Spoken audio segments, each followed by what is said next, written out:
Okay, good afternoon, everybody. Welcome to today's special meeting of the Board of Police Commissioners.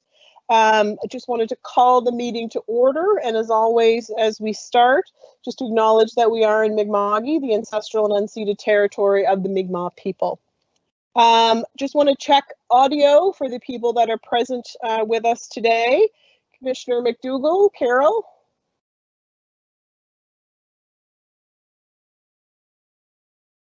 Okay, can we hear you, Carol?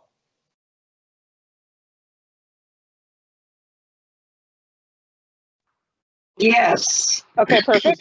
Yes, you can. And Commissioner Beals, I don't know if he's here. Carlos, I think he's going to be a bit late.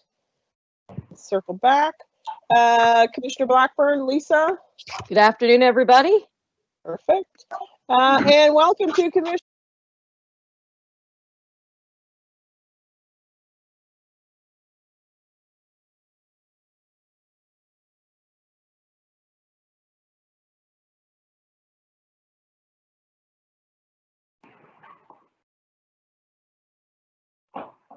Oh, we have an audio issue with Becky. Can I unmute her? I know I can mute her.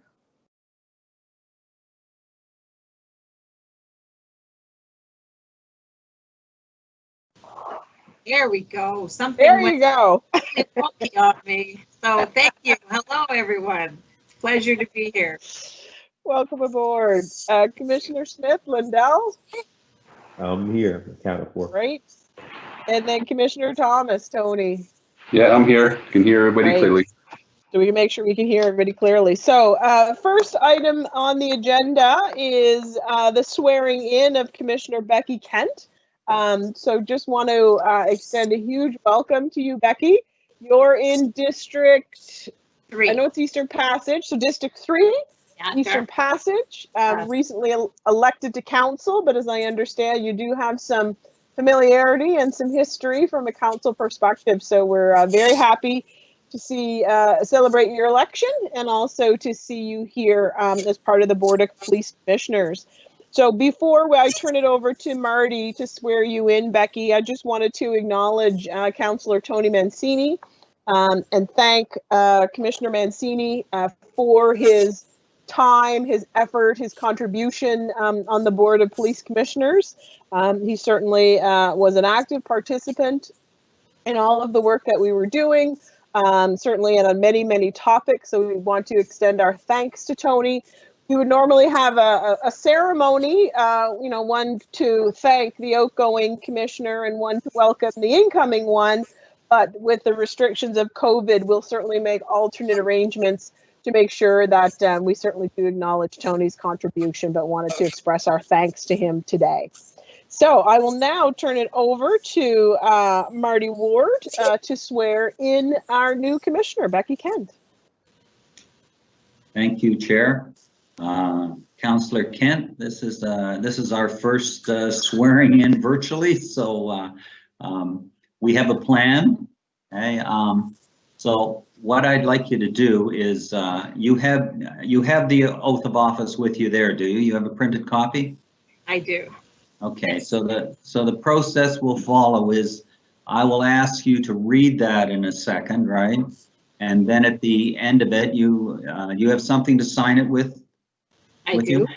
Okay, and I'll ask you to sign it, and then we'll do a virtual taking of the affidavit where you are. I'll get you to show me your signature, and then we'll proceed from that. The courier will pick it up from you, and then I will put the seal on it at the City Hall. Okay. Perfect. Right. Thank you. Yes. All right. Is your preference to swear or affirm? Swear. To swear. Okay. So if you wouldn't mind reading the oath, then taking the oath. Thank you. I, Becky Kent, of Halifax Regional Municipality, swear that I will faithfully, diligently, and impartially execute and perform the duties required of me as a member of the Halifax Regional Municipality Board of Police Commissioners. While I continue to hold office, I will, to the best of my judgment, skill, knowledge, and ability, carry out, discharge, and perform all of the duties of my office faithfully, impartially, and according to the Police Act or any other act and any regulation, rule, or bylaw, and will not, except in the discharge of my duties, disclose to any person any matter or evidence brought before the Halifax Regional Municipality Board of Police Commissioners, so help me God. And so do you so swear? I so swear. And would you please sign?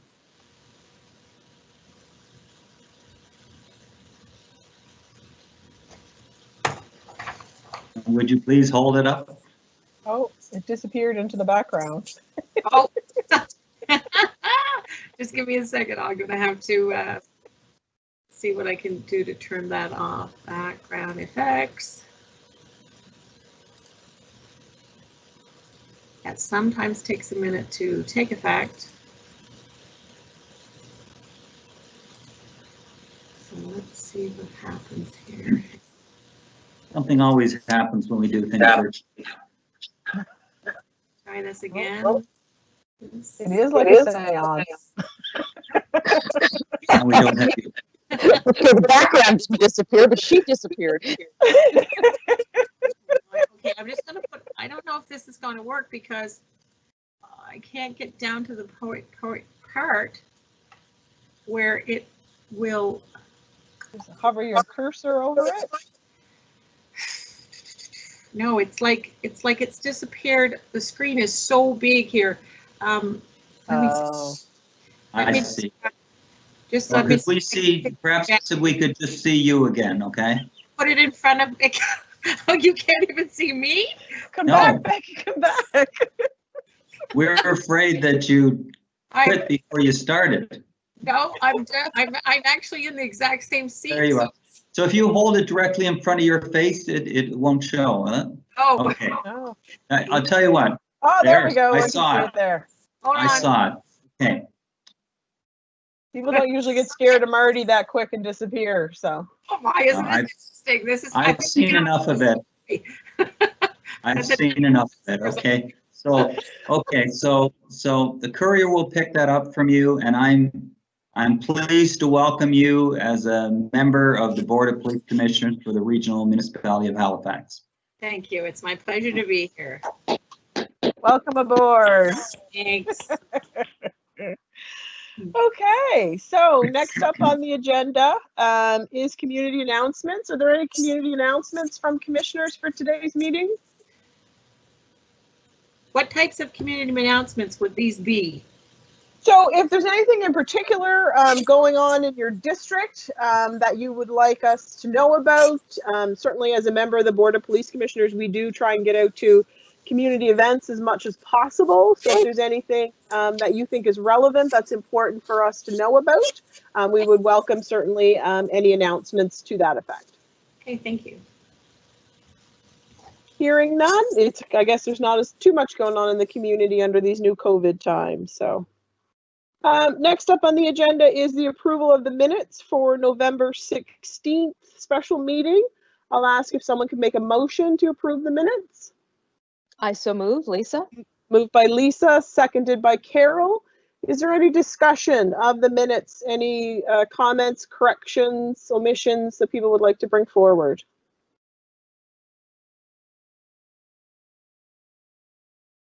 Seeing none, going once, going twice. I'll call the question. All those in favor of the approval of the minutes, wave your hands or say aye. Aye. Any opposed? Any abstainers?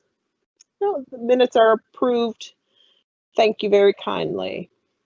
So just for the approval of the order of business and any additions or deletions, I would like to propose that we start after item 6 with 10.1.5, which is the body worn camera discussion.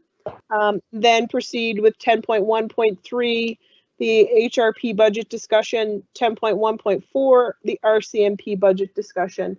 Just proposing that change in the interest of time. I think those are probably the 3 key items for today's meeting, so that we want to get to. And then I would also move up Carol and Lisa's update. Sorry, I've lost the number there. 10.2.1. So those would be the first items on the agenda, and once we cover those items, we would revert back to the previous agenda. Anybody have any issues with that? Do I need a motion? Simon, Andrea? I'll move it. Okay, moved by Becky, seconded by Carol. All those in favor? Aye. Any opposed? No. No abstainers? Great, motion's carried. So we'll move forward with that as well. So next up is business arising out of the minutes. Andrea, did we have any items?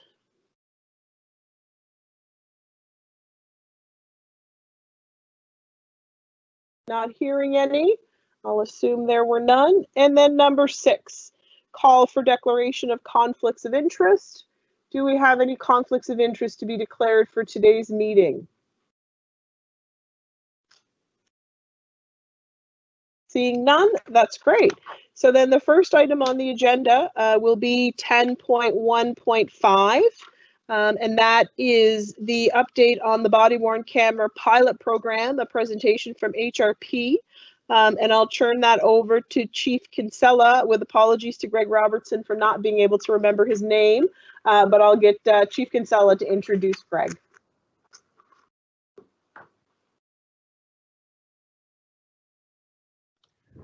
Okay, thank you, Chair. Can you hear me?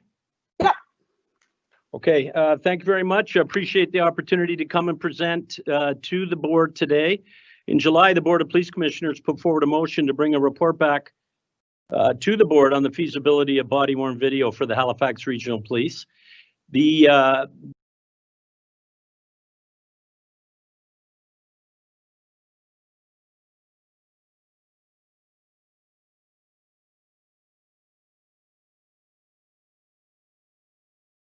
The reason we're doing and taking this approach is that the vast majority of police organizations are going right to deployment if they are going to body-worn cameras. So it is a best practice, and the majority of police services who did run a pilot are in fact in full deployment mode now. So 12 members of the Halifax Regional Police were asked to work on a committee under the leadership of Inspector Greg Robertson. Greg was the chair of the committee. Committee members were selected from patrol, courts and records, training, traffic, information technology, and corporate affairs to give their input on costs, benefits, and technology requirements. Body-worn video is currently in use in many police services across Canada, including 2 right here in Nova Scotia. Some have been using them for a few years, and others are just finishing up or still in the pilot stage. We believe the body-worn cameras have a strong potential to improve transparency, civility, training opportunities, evidence, and opportunities to build trust. We are pleased to bring our proposal to the board for your review. I want to thank the members of the Halifax Regional Police Body-Worn Video Committee for all their hard work, and would now like to introduce Inspector Greg Robertson to take us through the presentation. Good afternoon, everybody. If I could get you to move to the next slide, please, the introduction. Thank you. In response to the following motion from the July 2020 Board of Police Commissioners meeting, that the Halifax Board of Police Commissioners request reports detailing the feasibility of a body-worn video pilot program from the Halifax Regional Police and Halifax District RCMP patrol officers that address costs, benefits, and technological requirements. This presentation will provide the following for HRP: goals of a body-worn video program, timeline, key considerations, steps towards implementation, and monitoring of the body-worn video program. 5-year costing estimates and staffing requirements for body-worn video at HRP will also be discussed. And the next slide, please. This is going to be a Toronto Police video. In this video, you will see how easy it is to know when a body-worn video is activated and when it's no longer being used and turned off.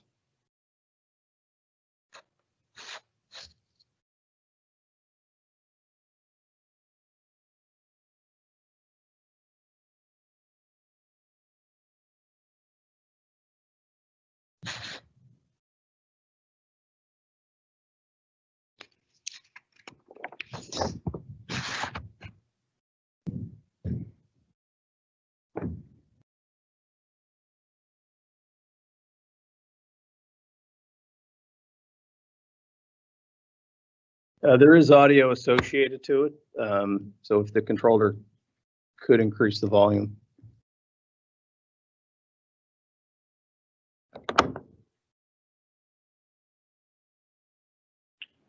I think there's a setting on when you share your screen to also share audio, but I'm not sure where it is.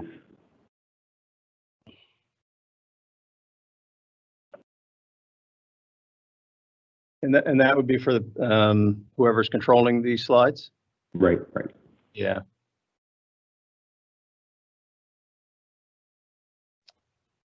We could give it one more try if you could figure out that setting. If not, we can move on.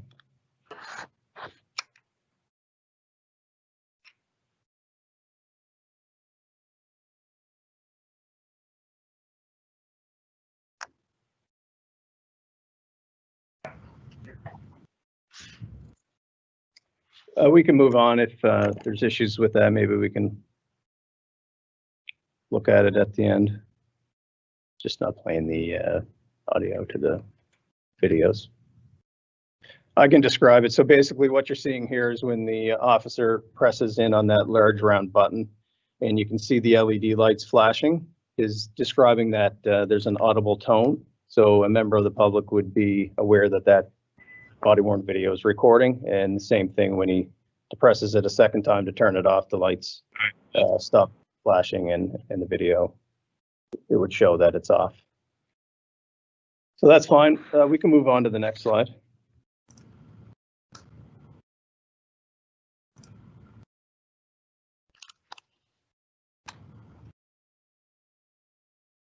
Great, thank you. Body-worn videos are currently being used in smaller municipal agencies such as Canfield, Truro, Fredericton, and St. John. We are aware of the benefits of full deployment and the overall endorsement of frontline sworn members.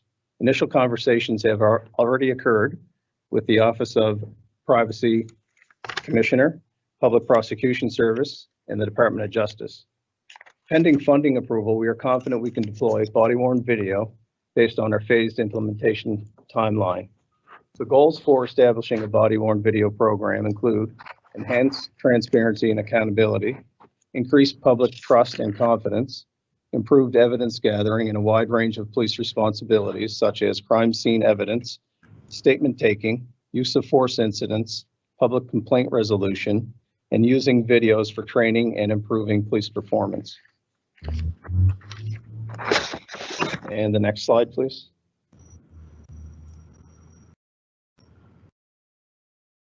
No. Thank you. Committee members have completed site visits to other agencies with body-worn video. We have contacted several potential vendors and requested RFIs, requests for information. We also had those same vendors provide virtual presentations and had many follow-up conversations to understand what body-worn video would look like at HRP. Committee members understand the required internal infrastructure upgrades. We are aware of the training required, and we have discussed a policy framework. We understand the necessity of consultation with the Office of Information and Privacy Commissioner, and also the necessity of a privacy impact assessment. So looking at this phased implementation diagram, pending approval, phase 1 would be the winter of 2021. This would include final presentations and budget approvals, drafting a request for proposal, policy and privacy impact assessment, and moving to phase 2, this would be the spring and summer of 2021. This would involve the procurement process, and the initial 2 human resources would be hired during this phase, sometime estimated between April and September. These first 2 positions would be a functional analyst and a court officer. Functional analyst is required to set up the infrastructure of the body-worn video program, and the court officer is immediately required because any of the video would be immediately considered evidence and would have to be disclosed. Also during this phase, we would develop training and finalize the privacy impact assessment. Phase 3 is the fall and winter of 2021. At this phase, we would look at obtaining the actual product itself, the body-worn videos and the equipment, the docking stations and the internal infrastructure and network upgrades. We would look at initial training and eventual deployment to the traffic section. Phase 4 involves the hiring of the final 2 human resource positions, and those are the records clerk and the Freedom of Information Protection of Privacy assistant. All officers during this phase would be trained in body-worn video. This includes all 4 watches and all uniformed patrol officers. And the functional analyst would be finalizing the necessary infrastructure that's required and dealing with the storage of video. The final phase, phase 5, this would occur in the fall of 2022 and the spring of 2023. And this is rolling out body-worn video to any other remaining unit.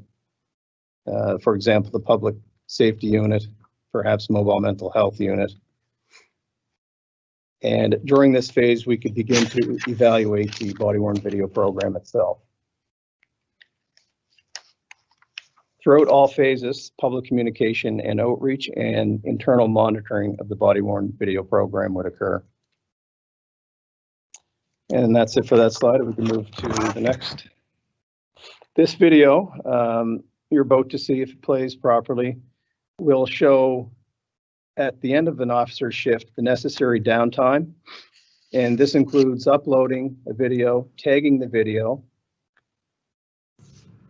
changing the battery, or recharging. There's different options. Some body-worn videos don't have a removable battery. Option to share audio.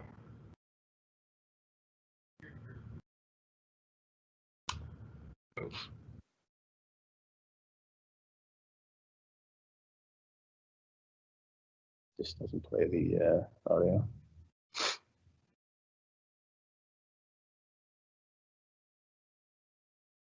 What you're seeing there is a 1-bay docking station, but typically there's about 8 bays for body-worn video. So what happens at the end of a shift is an officer has to tag the video that they captured throughout their shift, match it to a call for service type. Then at the end of their shift, they place it in that little docking station and it uploads the video and it's categorized based on the call for service and it's unique to the individual officer's license. So there is necessary downtime for body-worn video for charging and uploading. All the vendors we had conversations with, there's definitely sufficient battery life during a shift and sufficient internal memory, and most include a 1-year warranty. And quite a few of them are compatible with other features such as in-car cameras and interview rooms. All the vendors are confident on a 4 to 6 week estimated delivery. So just of note on that topic, in 2020, 800 cameras have been deployed to the Toronto Police Service members. In 2021, another 1,500 cameras are expected to be deployed, up to a total of 5,000. With Toronto, they had an internal survey which showed 85% of officers endorsed body-worn video, and a similar smaller survey which showed 94% of community members supported body-worn video. Fredericton Police Service has 110, and Calgary is probably one of the larger Canadian police agencies with full deployment at 1,150, and they're individually issued cameras. And the next slide, please. The authority to deploy body-worn video arises under common law for police to investigate crime and gather evidence. It should be guided by the Office of the Privacy Commissioner of Canada. Body-worn video programs should also be aligned with provincial statutes governing protection of privacy and personal information. The key considerations we looked at: a policy framework which addresses privacy considerations such as the necessity, effectiveness, proportionality, and the discussion around alternatives. Situations in which body-worn video would be activated include all calls for service, interactions with the public when asking for information or investigating incidents. Some examples of where body-worn video would not be used includes usage in hospitals, schools, and churches. And if you're able to diffuse the situation by turning the body-worn video off, any instance which a body-worn video is turned off, the member would be expected to clearly articulate why they're turning it off. We also looked at for a policy framework establishing administrative rules regarding record retention, disclosure rules, which have to be in compliance with relevant federal, provincial, and municipal laws, Freedom of Information Protection and Privacy Act, and the Municipal Government Act. These are all considerations that we took into account when developing our policy framework. As set out in the Office of Information and Privacy Commission guidance document, privacy oversight officers have found it useful to use a 4-part test to evaluate whether a proposed measure such as body-worn video is justified, given it is an intrusion on individual privacy. Law enforcement agencies should be guided by this 4-part test, which I mentioned is necessity, effectiveness, proportionality, and exploring alternatives. We also considered the impact on police operations, such as training and oversight, device and infrastructure maintenance, and the public education component. And the next slide, please. This slide's going to show the body-worn video options and redaction capabilities.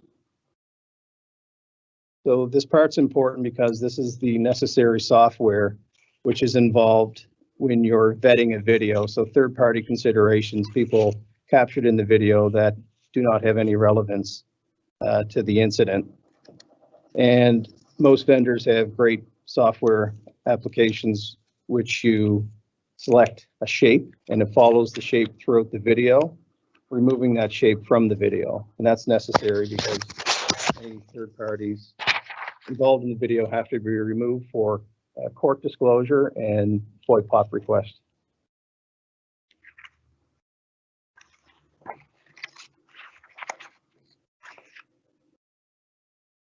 And as I mentioned before, tagging a video is important. At the end of a shift, the officer tags the video, which matches the call for service, and there's over 100 different types of calls for service. So what you're seeing here is the operator trying to get the square around the individual's faces, and it would follow it through the entire video, removing it. Some of the previous technology, it wouldn't be as efficient as this, so it'd be very labor intensive. But this would be a necessary requirement when storing video and considering it for disclosure.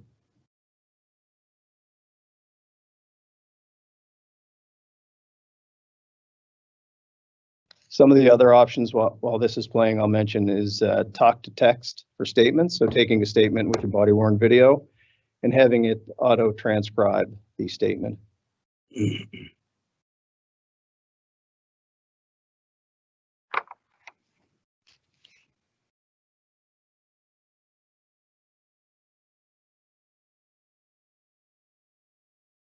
I think that's it for that video. I think it might have jumped into a second one.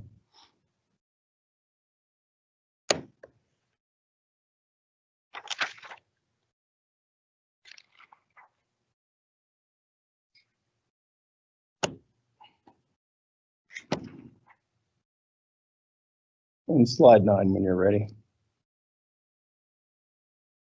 So as you can see here, the total cost of the program is estimated to be $3.71 million over a 5-year period for deployment of 300 cameras.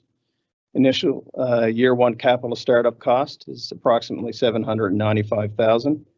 Annual operating cost is estimated at $380,000, and the total annual labor cost is estimated at $308,000 plus annual salary increases. And the next slide, please.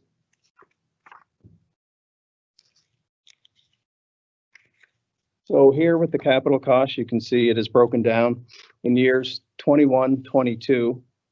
We have a human resource cost of $95,000, and that's our first 2 human resources hired, as I mentioned, estimated between April and September. So it's a partial cost for those 2 positions. So year 1 capital plus operating cost comes in at $890,000. And then you'll see a more consistent ongoing cost, which involves the data storage, software and license, the warranties for the body-worn video and the docking stations.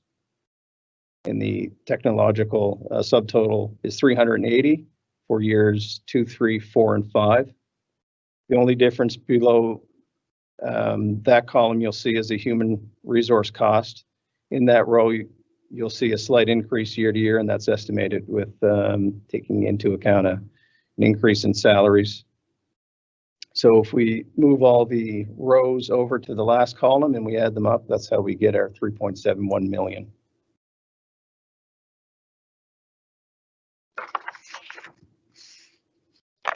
And that's the end of the slides. So that's the end of the presentation, and I'm not going anywhere. Should there be any questions?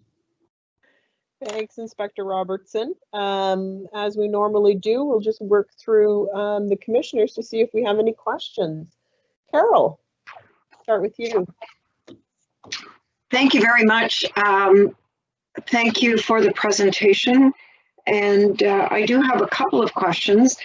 I mean, first of all, can you remind me why this wouldn't be a pilot? I know Chief Kinsella mentioned that, but I'm just, I must have missed a point when he was making that.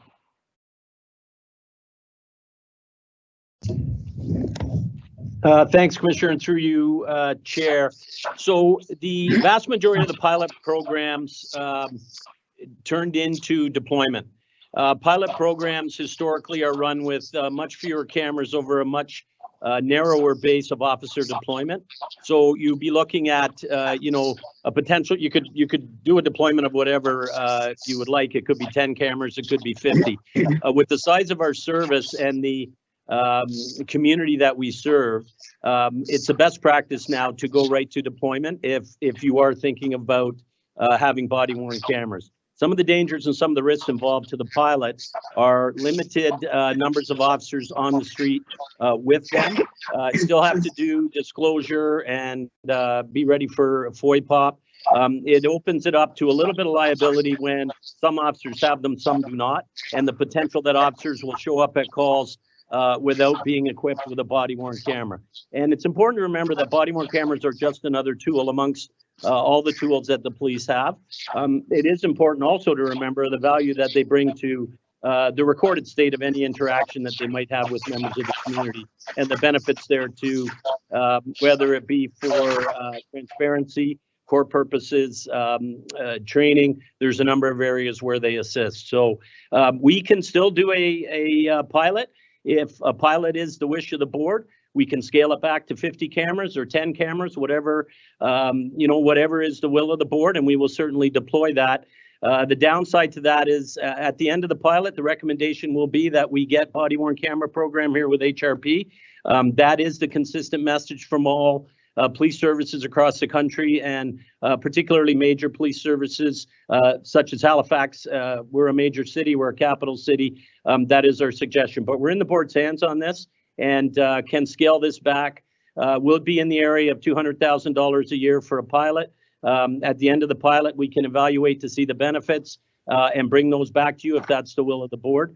But there are some inherent risks in doing that moving forward. But like I say, we're in your hands. Thank you. Another question I have is when I look at phase 5 in the presentation that was distributed to us, there's a point where it says there'll be an overall evaluation of the program and determine if it's operating appropriately, improving transparency, etc. Can you give us any sense of examples of what you would be evaluating when you would look at it in that phase? Yeah, most certainly. It would be the compliance to policy, the proper tagging of a video, vetting of the video when it requires freedom of information protection of privacy request, ensuring that there's compliance when we disclose it to the Crown Attorney's office, and just doing an audit of our overall storage of body-worn video in compliance with retention guidelines. So minimally, every video is going to be kept for 12 months, plus a month, so 13 months, and that's to comply with the complaints process that's moving to a 12-month period. I mean, you can get into other types of evaluation, which is community satisfaction, but you'd need a benchmark initially and then compare it to post body worn video implementation. Thank you. I'm glad you mentioned community satisfaction. I participated in a couple of webinars on body worn video and the use of and that kind of thing, just to get a better understanding. And one of the points that was raised at various times was involving the community in policy development. Had there been any conversation about that as you were looking at how policy would be developed? Part of our policy framework can include that. It's just a little too early to reach out and have those discussions until we know what the funding would look like. But certainly it's something that can be considered with the policy framework. Okay, thank you. And my last question is about cameras on, cameras off. Are they on all the time or on off when an officer steps out of a car, for instance, or has any of that been thought through? It has. It depends on the vendor. So some can be synced to in-car cameras, which we don't have. And so if you had your lights on and you got out of the car, the camera would come on your person. But traditionally, it requires you to press that large button that you saw in that video, and there's a tone, and then there's LED lights, so people would know that the video's on. And the same thing for turning it off. There'd be another tone, and the lights would disappear. Thank you. You're welcome. Okay, did Carlos join us? Not hearing him. Okay, Lisa Blackburn, over to you. Thank you very much, Madam Chair. And yeah, a lot of my questions have to do with policy. I understand that moving ahead is preferable to a pilot project, but I wonder, we don't have those policies in place yet, or are we in a position where we're ready for just a full-on adaptation of the body-worn video? Because this is going to require rigorous policy, and that's sort of my concern, is that if we're ready yet, if the policies are in place yet to support the moving forward with this without a pilot project. Yes, pilot or direct implementation, I'm confident that the policy framework would be completed and ready in time based on our implementation timeline.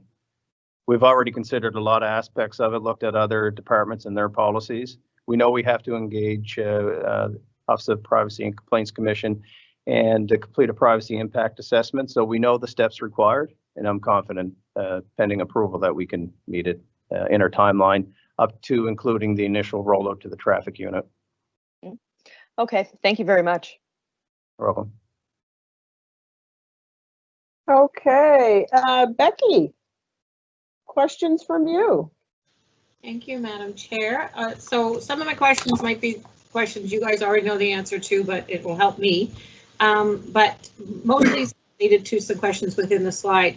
So can you just repeat again what those numbers were for the other jurisdictions that are using them? As far as the numbers of cameras? Yeah, and what jurisdiction they were. So closest to us, Truro would have cameras, and I think it's under a dozen. Okay. Kentville has cameras, under a dozen. Fredericton, St. John. And then you'd be looking at Calgary and Toronto. Can you give those numbers again? You're looking for the numbers for each of those departments? Yeah, you had mentioned the, I'm just trying to get a sense of. So Toronto, I believe, I'm trying to find it in my notes, they had under 1,000 2020, and they're moving towards up to 5,000. So every officer in uniform would have their own personal camera. Calgary is 1,150, and Fredericton is 110. Okay. And roughly how long have body armor cameras been in use? Roughly. 2017 seems to be the earliest implementation of body worn cameras. Okay. So not a lot of time to do a complete analysis. Yeah. And how long has the Board of Police Commissioners here in Halifax been looking into them? How long has it been at sort of, have you? 17 was the last year. The last report we completed for the BOPC is 2017. Okay. Now on their mechanism on their chest that they touch, and is it on that circle, can it be touched anywhere on that circle, or do they have to be quite precise? No, and that's just one of many vendors. There's different areas to activate a body worn camera, but that one, it's the button's big, so when you're getting out and you're rushing towards a scene, it's easy to find. Okay. You had noted that there were situations where it would be used, but there was no slide. Can you tell me those again? You said all calls, interactions were gathering info, and then I missed the next few. Sure. The last part I mentioned there was investigating incidences. So a call for service where you're dispatched for a call for service and you're getting out with the intention of engaging somebody in a conversation, requesting identification, or collecting evidence. Yeah. And the one-click skin detection part, was that around redaction? Just so that we're not showing anything that shows skin? So depending on which vendor, their software, of course, has different options. So that one particular vendor that you saw that video, it can take shapes and follow a shape. So a license plate, any type of shape, including a person's face. So it's recognizing the shape of your face, and it's following it through the video, vetting it, removing it from that video if it should be removed. Same thing as a license plate if you needed to remove a license plate or a business name on the side of a building or something like that. And it's pretty quick and efficient. So I guess it struck me, the skin detection. What would be the reason for skin detection other than perhaps body parts? That's just an option that particular vendor has. Okay. So I can't really foresee a reason to take out everybody in a video. Otherwise, you don't have anything of value for evidence. Yeah. So, and as far as selecting all people to remove from a video, that appears to be a feature with that vendor. But I can't really think of a reason that you would take everybody out of a video. Okay. I'd be more interested in taking out certain people, certain objects, as opposed to every person, like that example showed. And around your budgets or your projected costs, was operational costs and then the labor cost. Why would those two things be defined as separate? Well, because cost. I'm sorry, what was the last part? What kind of labor costs? Would not labor costs, I just don't understand why wouldn't it all be captured under operational, so I'm just curious what it is. Well, we just have it broken down for simplicity's sake because the labor is staggered.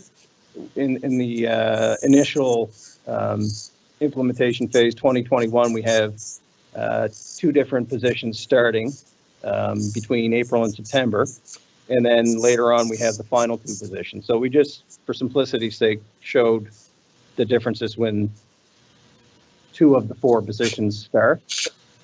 And these are positions that are supporting specifically this type of unit and tool within your toolbox. Is that the idea, that these are full-time positions for people to operate, support the use of these on the street? Absolutely. And any agency and any vendor we talk to, there always comes a human resource requirement for deployment of body-worn video. So I can just go over a couple of the key points on that. The records section and the court section, they're supporting processing and vetting of video files for court disclosure. The strategic technology integration unit, functional analyst position, they're managing the technology aspects of body-worn video, including equipment management, arranging repairs and upgrades, and technology integration with the selected cloud platform.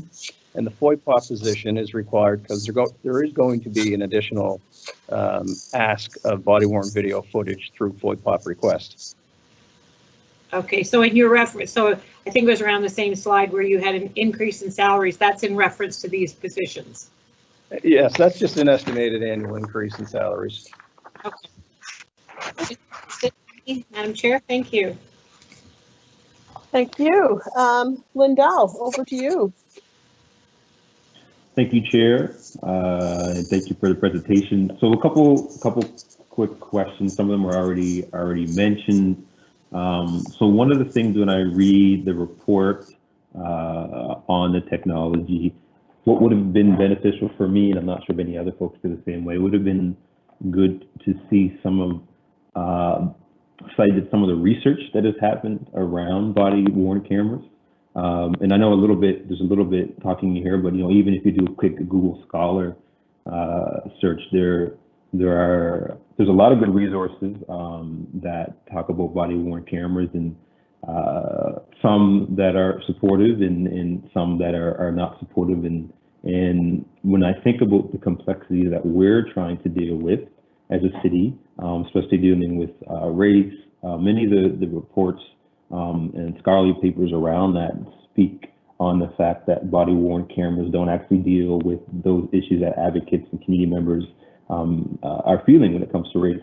Some of the research even said that adding cameras just increases the perception of institutional racism, because now you're creating more surveillance on residents, especially those who are of color and are over monitored in general. So there are some concerns of this, and that really stems from, for me, is the policy. And I would be concerned to support this moving forward without really understanding what the policies around it. And I understand you looking at the phases.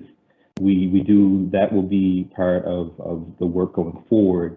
But I am more on the page of whatever support we need to do for the department to develop the policies first, and then as a commission understand what those policies are before we put the money in place to make the purchase.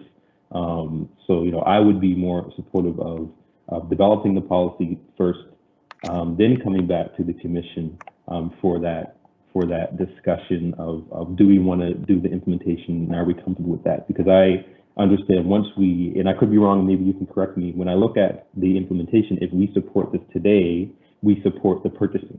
And there's not a chance for us to say, wait a minute, these policies don't, and I think there would be some work with the commission if needed, but I don't know if we get to a point where we don't agree with the policies as the policy makers with the Board of Police Commission, what happens after that fact. So that's really my concern. Is I'd rather see us understand what the policies are and how that would work logistically before we support it.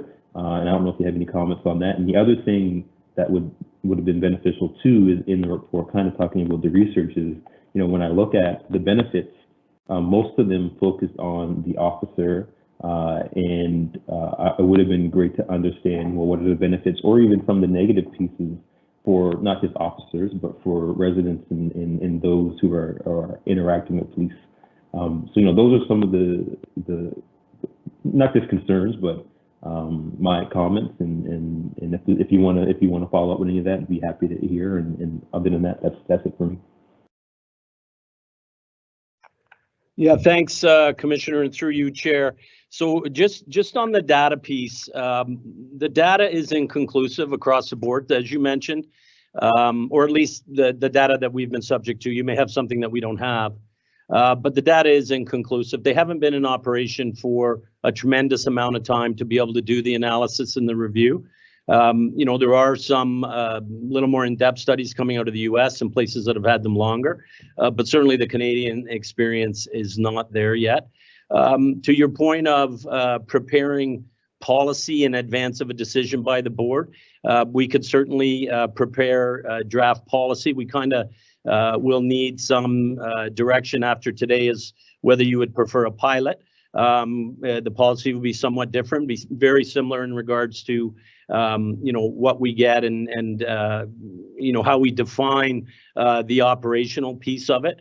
As I mentioned earlier, a number of services who did have the pilot, they continued on with the full implementation. There's others that didn't, obviously, out there. So it's entirely up to you. The board has asked for us to bring the report forward. We have brought the report. We're looking for guidance, whichever way you see fit, and we'll appreciate that very much. Thank you.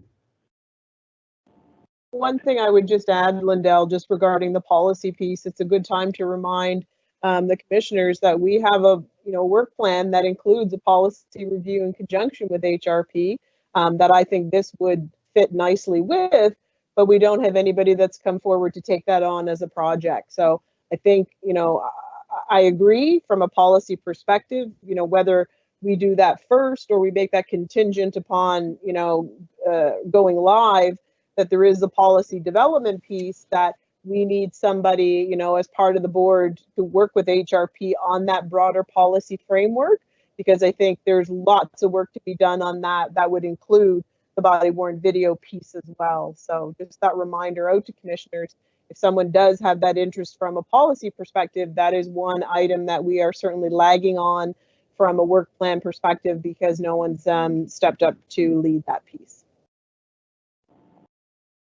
Thanks. That's a good point. The other piece I think would be good to just talk a little bit more, because I heard from folks also that, speaking on the defunding conversation, that how is this honoring that discussion? But one of the pieces too is when you look at the resources, the staffing resources, I believe, and Chief, you can correct me wrong, these are civilian positions. So these wouldn't be folks who would be out on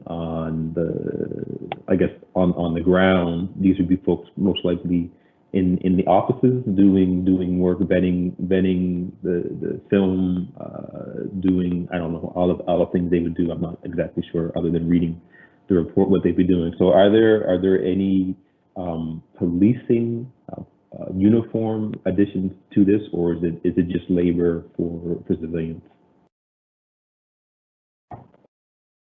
So a couple things there through you, Chair, if I might. Just in regard to the policy issue, Commissioner, there are a number of policies that are in use and are publicly available to give a kind of broad base of how cameras are deployed. We would obviously have to look at, how they're deployed specifically in HRM and then specifically for the Halifax Regional Police. The other piece is we are doing internally a very large deep dive into our policies and doing a refresh. So that will go into the priority pile, obviously, with all of those. And we will continue to work through that if that is the will of the board. Just in regards to the piece around defunding and is it part of the discussion? It absolutely needs to be part of the discussion. I think it's part and parcel to it. The other piece is has been for some time now a very large ask of the community for accountability. And what does that accountability look like? And where does that come into play, not only for the police, but also for the community? So that's another part of the discussion that I think is vital, not only with the community, but also at the Board of Police Commission as well. So those are just a couple of the comments in relation to that. But I think it's all part of the broader discussion that needs to take place. Thank you, and we just got a screen, so I wonder if maybe the clerk or someone can just say what's happening with our technology. So there are some visual streaming issues that are happening right now. So everyone is able to hear the audio live, but we're not having any video at the moment. We're working on it. We're expecting it to be done quickly. The meeting is available audio-wise to everybody viewing publicly, however. Thank you. Do you have additional questions, Lindell? No, I'm good. If I have anything, I'll come back. Thank you. Okay, perfect. Tony Thomas. Thank you, Madam Chair. I just want to thank Greg for the presentation. The only question I have, because a lot of the questions I had earlier were addressed by other members, and thank you for that. For the video footage, if incident happens in the community between an officer and a citizen, how does the citizen go about accessing the video footage if ever came to that point during the case? That's for me, for Greg or Dan. Yeah, great. Thanks for the question. So it's not very complicated. Every officer would be issued their individual license, which is synced to the camera that they're issued. So it's easy to investigate and track down a call for service and match it up to an interaction in the public. So if somebody wanted their video, it's no different than a FOIPOP request for any other type of interaction with us. So if the file's closed, no longer a current investigation, they could complete a form and they would be entitled to their video, provided we properly vetted it before disclosure, which is standard for any type of access to information request. All right, sounds very good. Just a simple, just so I understand this clearly during your presentation, that the officer has the option of turning on and off the camera during any incident, or so he's using his judgment call when it comes to dealing with any person in the community. Is that my understanding? Not really judgment. It's anytime you get out and you're engaging a member of the public in an investigative type of manner. You know, if you're walking the beat perhaps and you're simply saying hello, general conversation, I wouldn't foresee that as incident in which we would activate the body-worn camera. At a public community event, unless something happens that generates a call for service, again, I wouldn't see it being activated. It's calls for service where you're asking for information and you're about to begin an investigation. And that seems to be the same type of policy framework that other agencies have. Thank you for that clarification. That's all for me, Madam Chair. Thanks, Tony. Thank Did you. Carlos join us? He did not. So I have a couple of questions, Inspector Robertson. From a policy development perspective, would we be looking to the other jurisdictions, you know, for some lessons learned and for some guidance from a policy perspective? Yes, we have and would continue to do so. Okay, perfect. So, And- you know, we definitely can have that policy in place, you know, in a timely fashion. And we do have lots of reference material to develop policy based on other agencies that have body-worn video. So we're not really starting from scratch. We would certainly be looking to what other jurisdictions have done and adapting that to an HRM perspective. Correct. Most definitely not starting from scratch. We have lots of literature. Okay. So we talk about cameras as an accountability piece for, you know, police with the public and how those interactions go. Can you speak maybe a little bit about if there are any different considerations when the video would be used for an evidentiary perspective? So if you need to share a video with the Crown or with the defense, are there other considerations from a policy perspective there that we need to be aware of? Well, anytime there's, yeah, we're good. Anytime there's evidence available, which body-worn video would become evidence, it has to be disclosed. So it's not information or evidence to hold back. So traffic enforcement, impaired drivers, domestic assaults, it becomes part of the investigation. So with the software and the additional human resource required, that's where they come in. So this video then gets transferred to the cloud and court clerks have to link that video to the charge file. And then the process of vetting the video, third-party considerations and whatnot gets applied. So eventually it gets turned over to the Public Prosecution Service, and then it becomes part of the package that gets turned over to the defense and then presented in court. Okay. And then eventually the records retention guidelines come into effect, given how long that video is retained. Okay. So are we sharing video in other formats right now through from an evidence perspective? Yeah, I'm just trying to get a sense of, do we need a whole new framework for how we share from an evidence perspective versus how we do it today? Like, is it just, you know, including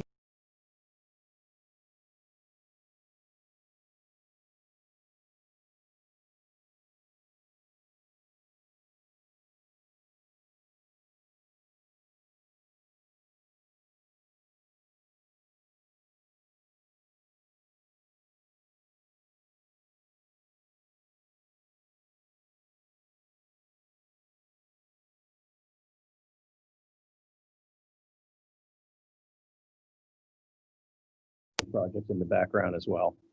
Okay. And from a provincial perspective, so I've got a question coming up for Chief Gray, just around the RCMP perspective. But is there any talk of at DOJ? I know you're attending some meetings about a provincial policy directive on this. I'm just thinking about it from the perspective of if we have, we have integration here in HRM, like in CID, for example, between the RCMP and HRP. And then I know there's cooperation, amongst different jurisdictions within the province, depending on the investigation. Is there any indication that the Department of Justice is going to do anything from a provincial policy perspective on body-worn camera of the discussions you've been a part of? They have reached out, and of course they're interested in our proposal and our report, but it certainly would be part of the consideration in reaching out to the police consultant, for additional guidance and conversations about our program and the policy piece. Okay. I would imagine a lot of the agencies that already have body-worn video in Nova Scotia have already done so and reached out to the consultants for that guidance and consistency. Okay. And along with the policy piece, I asked about other jurisdictions. So just where Kentville and Truro are already using video here in Nova Scotia, do you know what conversations they've had provincially from a privacy perspective? I couldn't speak on that. We visited both agencies and looked at their program, but I couldn't speak on what conversations they had at the provincial level. Okay. But we have had, I have had conversations with a police consultant about our program, and follow-up conversations to occur based on the outcome of our proposal. Okay, sounds good. How many companies in Canada are offering the equipment? Because I noticed the videos that you have, it looked like there was a couple of different technologies there, and they will vary from company to company. Do you have a sense of how many suppliers there are currently in Canada? Just even ballpark? Less than 10, more than 10? Yeah, for sure. There's more than 10, and they may have offices in Canada, but I wouldn't be able to say if they're actually a Canadian company. Probably they're not. But varying levels of vendors out there, but there is a cautionary note about not having the ability to have appropriate software, because if you don't have that software that we saw in the video, you have to then do frame by frame redaction, and that is super labor intensive. Understood. Does the technology cost, so the hardware and the software cost, is there any modification that's required to existing equipment? Like I'm thinking of the laptops that are in the cruisers. Do those have to be modified to integrate with the cameras, or is that all included as part of those software and technology costs? That's already included. So there are, depending on which vendor we would consider, options to upload video, and that includes different options, antennas on the different police stations where the video is automatically uploaded, versus the docking station way in which you place the body-worn video device in the docking station and it uploads it directly as opposed to remotely. So many options, but based on this cost estimate, we went with what most other agencies are using, and that's the docking station. Nothing required from the vehicles. Certainly our strategic technology unit would be involved with some of the infrastructure that's required, and the vendors themselves actually would make a site visit and help with that, setting it up. That's included in the cost. Okay. And then the cost that you have for the warranty, does that include camera replacement? I guess I'm just wondering, would we expect the number of cameras that we need either because of replacement or in terms of, growing in number of officers? Would we predict that we would need to look at additional cameras other than, I believe it was the 300 that you had based those projections on? Right. So no more than 300. 300 allows everybody that's wearing a uniform to have the ability to have their own individually issued camera. That cost for warranty with most vendors comes with a 3 or 5 year hardware refresh. Okay. So because they're being used quite frequently in different conditions, most vendors recommend a replacement at the 3 or 5 year mark. So with that warranty, there wouldn't be another capital expense at that 3 year mark. This warranty covers that. So you would get new cameras and new docking stations. That's why the warranty is Okay. relatively, required or very important to have or consider. Yeah. Understood.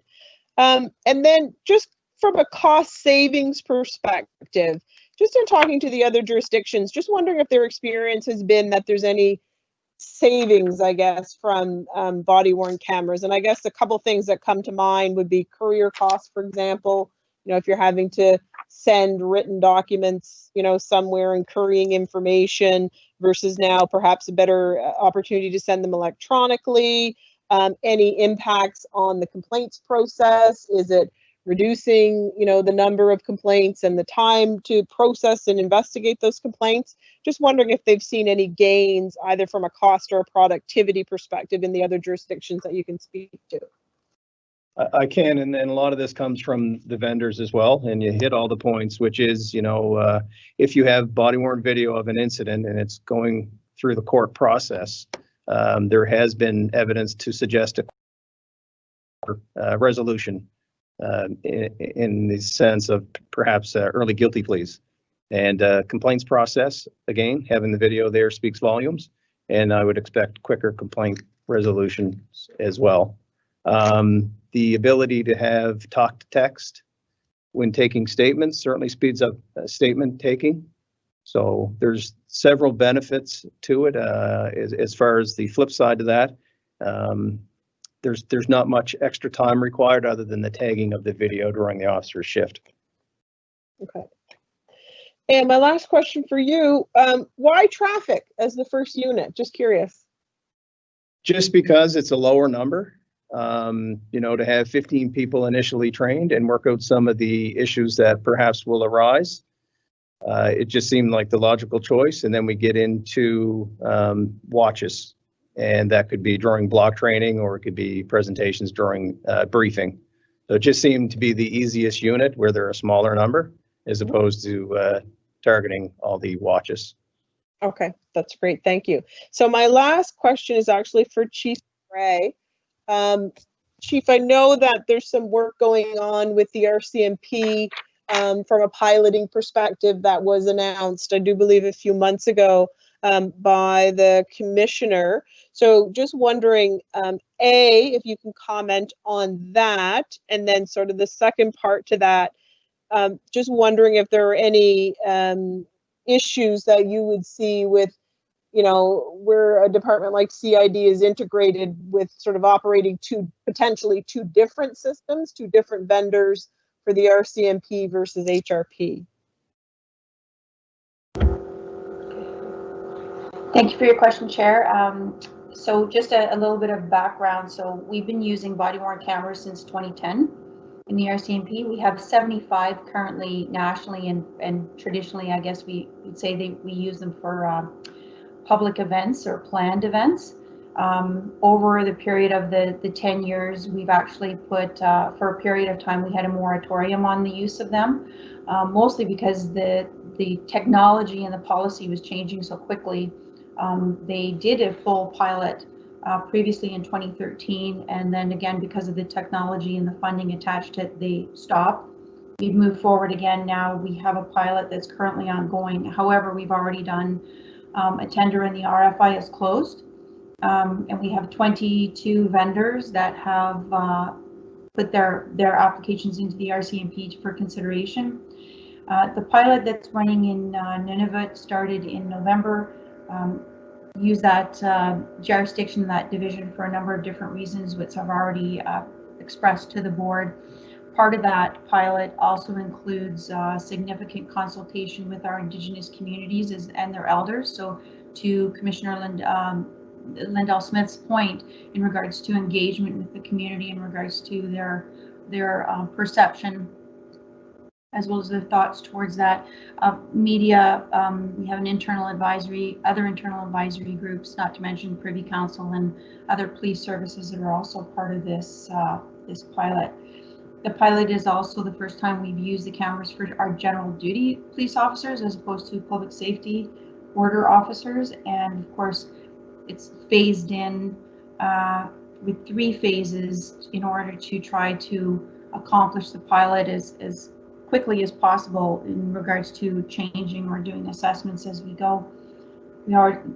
Many of the items that Inspector Robertson mentioned are also part of ours in regards to developing IT requirements, policy, privacy laws, training, disclosure, and retention. So all of that is going on at the same time, but we'll be deploying the body-worn cameras this summer nationally.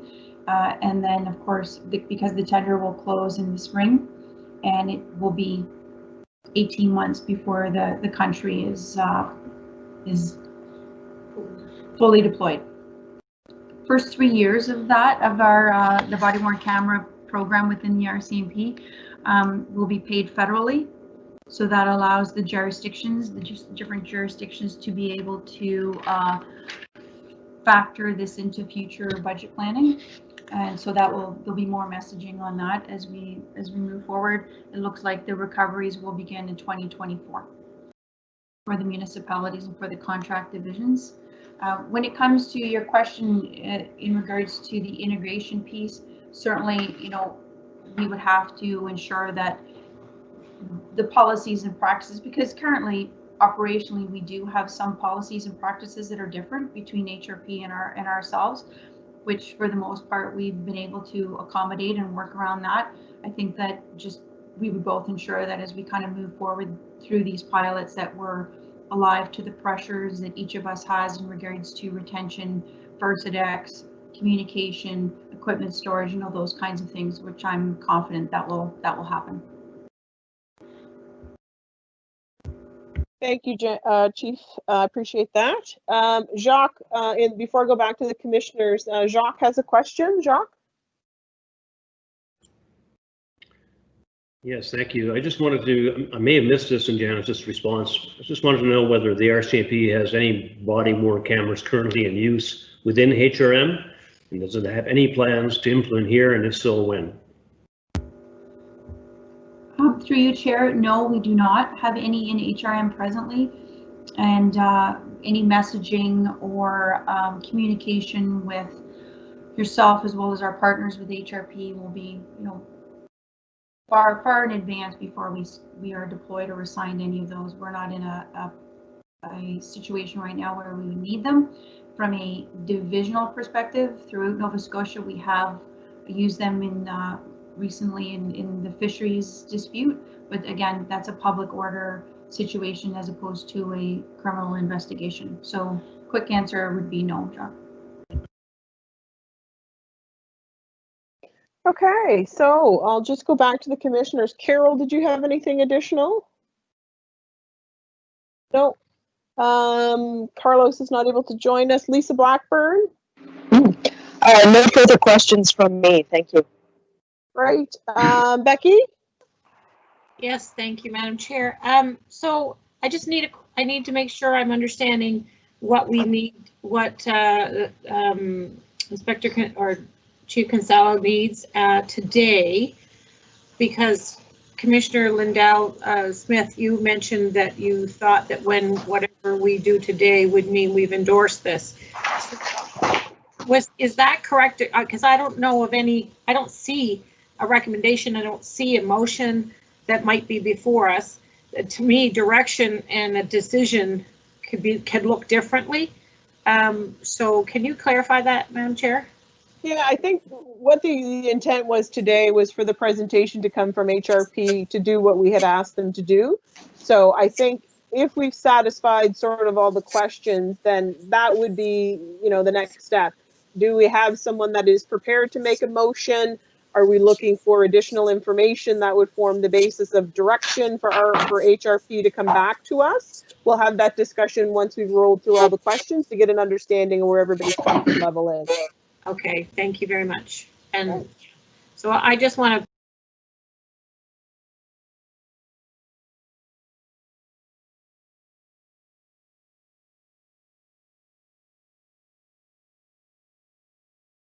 further discussion. Thank you. Great. Thanks, Becky. Lindell, anything additional from you? No additional comments for at the moment, gosh. But for clarification, so do we bring a motion today if we want to move forward, or what is the move forward piece? Because I just missed it. I'm still a little unclear of how we move forward. Okay. So can I just go to Tony Thomas just to see if he has any additional questions first, and then I'll come back to that. Tony, was there anything else from your perspective? Not at this time, Madam Chair. Thank you. Great. So from a process perspective, I think, that's the question that I would put to the board. We do not have a motion attached to this because there certainly, was an opportunity for us to see what HRP was going to bring forward first. I think there is the opportunity if someone does want to put a motion on the floor in terms of approval or, of the proposal and moving forward, or whether we go from a pilot. I think there's also the option if there's other information that we need, if folks are looking for more information on policy or other things before a decision is made. I think that's really the discussion where we're at now. And Marty, I'll look to you to correct me if I'm wrong from a process perspective. Have other people lost their video too? Yes, the sign is up that says we have technical difficulties and just audio at this point in time. I never know if it's a personal thing with me or not, Jimmy. Never personal. Well, I guess, the presentation was for information purposes only at this point, but the board is certainly, the board can certainly adopt a motion to support it in principle, support the idea, recommend that the police pursue it. There's any number of opportunities available here. Specifically, the only caveat I would put on that is, the board's control over the thing really is really limited to, further on down the line policies or something like that with respect to it. But in terms of endorsing the idea, that's open to the board to do that if they want, if they wish. If not, they can simply have a motion to receive it and allow the police to continue, whatever. So I guess what I'll have to ask folks to do is to use the hands just to let me know if there is a particular motion or direction, or what are you considering at this point in time? Now, I'm going to get lost. I'm going to warn you guys, but it won't take me long to dial back in. I can't seem to get into this restart on my phone. I put my name in the chat if you want me to speak while you. I'll go Lindell and then Lisa. Cool. So, one quick question before I make my comment. Chief, do you know when you're presenting the budget to council? So thanks, Commissioner, and through you, Chair. We are going to council in January, I believe, or perhaps a little bit later. I know the schedule is out. I also know that there is capital budget considerations as well that tie into this project, if it's something the board wants to support. So there's a number of considerations going forward that relate to time. Okay. So my suggestion would be, and maybe Jacques, or I'm not sure if Jane is here, but maybe Jacques could help with timeline. I would suggest maybe for next meeting, if any of the commissioners have motion to bring it forward next meeting, only because I'd be worried, if it's not a motion to adopt in principle, anything further than that could, trying to do it on the fly, it might get a little messy. As we've seen in the past, and we try to do motions on the fly. So I would suggest, if possible, that I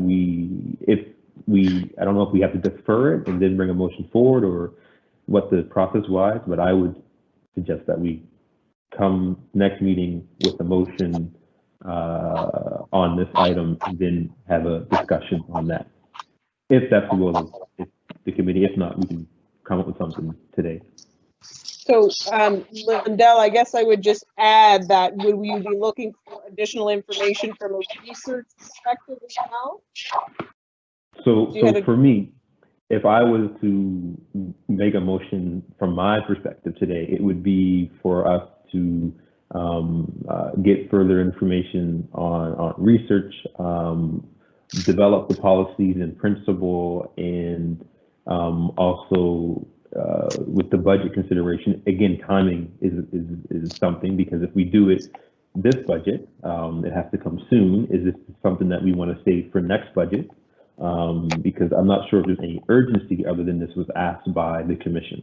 So, you know, and maybe the chief can clarify. I don't know if there's urgency for us to do this budget coming. So maybe this is something we should save for next budget consideration with getting that information. So really, it's, for me, if I was to draft the motion, I would have to consider a couple of things and have to have some more further information. But that's totally, again, up to the commission what they want to do. Madam Chair, if I'm with your permission, I could comment on that. Yes. So the business units are scheduled to come before council in February. HRP will come in at some point in that time frame following the Board of Police Commissioners meeting or meetings associated with recommending a budget to council. So I suspect that you're going to be recommending a budget to council sometime in January, and then that'll go on to council, come back. The capital budget is a separate but connected piece, obviously. That capital budget, we're intending to bring it before council in January, and so there's some time. So I guess, what I suggest is that you receive the report today as information, and if the board wishes to do that, and that gives everyone time to think about, commissioners think about, prior to the next meeting, how they want to position this. And I agree with Commissioner Smith to the extent that trying to make up a motion on the fly right here and now is probably not the best approach. It's probably give some time to have conversations amongst yourselves and think about what a motion would look like, and we're certainly prepared to help with that going forward. So that would be my advice. Thank you. Okay. Lindell, is that everything? And really quickly, Jane Fraser just put in the chat, HRP scheduled for March 5th in 12 for operating. Just a folks are wondering. Thank you. I'm good. Okay. Lisa, I believe you were next, and then Becky. Thank you very much, Madam Chair, and I share many of the concerns that Commissioner Smith expressed there. My biggest thing is that I'm not comfortable moving forward on this today with a motion without putting eyeballs on the policies surrounding this. To me, the rigorous policies around the use of this equipment is going to be key. And and I know there's been a lot of debate about body-worn video, its effectiveness. And, for me, this is not a solution. This is a tool. This is no different than, laptops in cruisers or cell phone in pockets of officers. It's a tool. But, I think it has the potential to make a difference here. It's, there's no doubt about it. There's been an erosion of public trust in the last, few years, and I think this tool could do something to improve public trust and act as a deterrent. But again, it's going to require rigorous policy, and it's also going to, it's going to require managing of expectations. I don't want anybody, listening to this meeting today to walk away thinking they're just going to be able to call up HRP once these cameras are in place and request video footage and be able to get it. There's got to be policies in place, and I really think that is key, that we have a look at those policies before making a decision. There are two sides to every story. Cameras will provide a third perspective that has no bias, and I see that as being certainly a potential help as police do their work and as we do our work here on the commission. Cameras, I don't think are going to stop bad behavior from either police or the public, but it'll certainly make it easier to identify and learn from.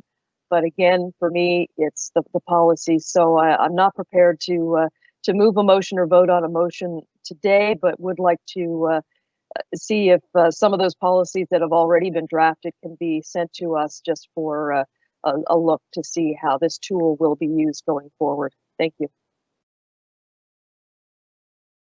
And Becky, did you have an? I do. I appreciate the comments of the commission members so far. I too feel the same. It just doesn't feel like I have enough information. This being my first one, though, that's not entirely surprising. But I do have a question around a comment, Madam Chair, that you made that has stuck with me, which is around not having a lead from the commission to work with the police on the policy development. And so I'm looking for some clarity around, is that the normal process, and is that, which it sounds like it is, but more importantly, have there been instances before when you need someone to step up and we just didn't get anyone from the commission?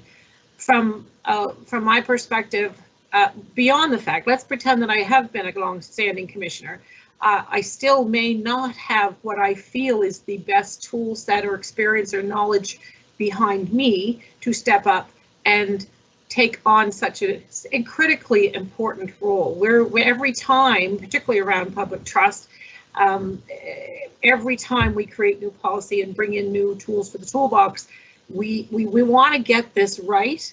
And I wonder if how long has that ask been out there for a commissioner to step up? And if they don't, so be it. I mean, there's reasons. Every one of us as commissioners have a reason why we're, we just, who knows what that might be, that we haven't taken that lead. Is there an option for the commission to recommend an engagement with a specialist that is not within the police department, but a specialist on policy development that we hire or engage with, that does that role on our behalf to fill in the piece where that you had identified as a need? Like, it's a lot of work, there's a lot of things to consider. If we can't get that from the commission, maybe it's incumbent upon us to find someone that represents us in that kind of way, who is a specialist and comes with that knowledge and professional experience. So where that comes from, Becky, is that was an item that was identified as part of our work plan, that the review of the board policies as well as the oversight in the HRP policies, where appropriate, would be part of the work that the board would do for this year. So as we normally do with the work plan, we put the items out for discussion. Once there is agreement on them, we do need somebody from the board to be leading each item, because the intent is that these are items that the board is working on. So for us to have someone external to do that, I don't think is appropriate, because I think if this is identified as an important thing from a board perspective, then the board should be taking on that work. It also ties into one of the motions that was made by Lisa around making policies public. And we all agreed at that point in time that in order to make the public, we've got to make sure that they've all been updated and the board has given input in the policies where appropriate.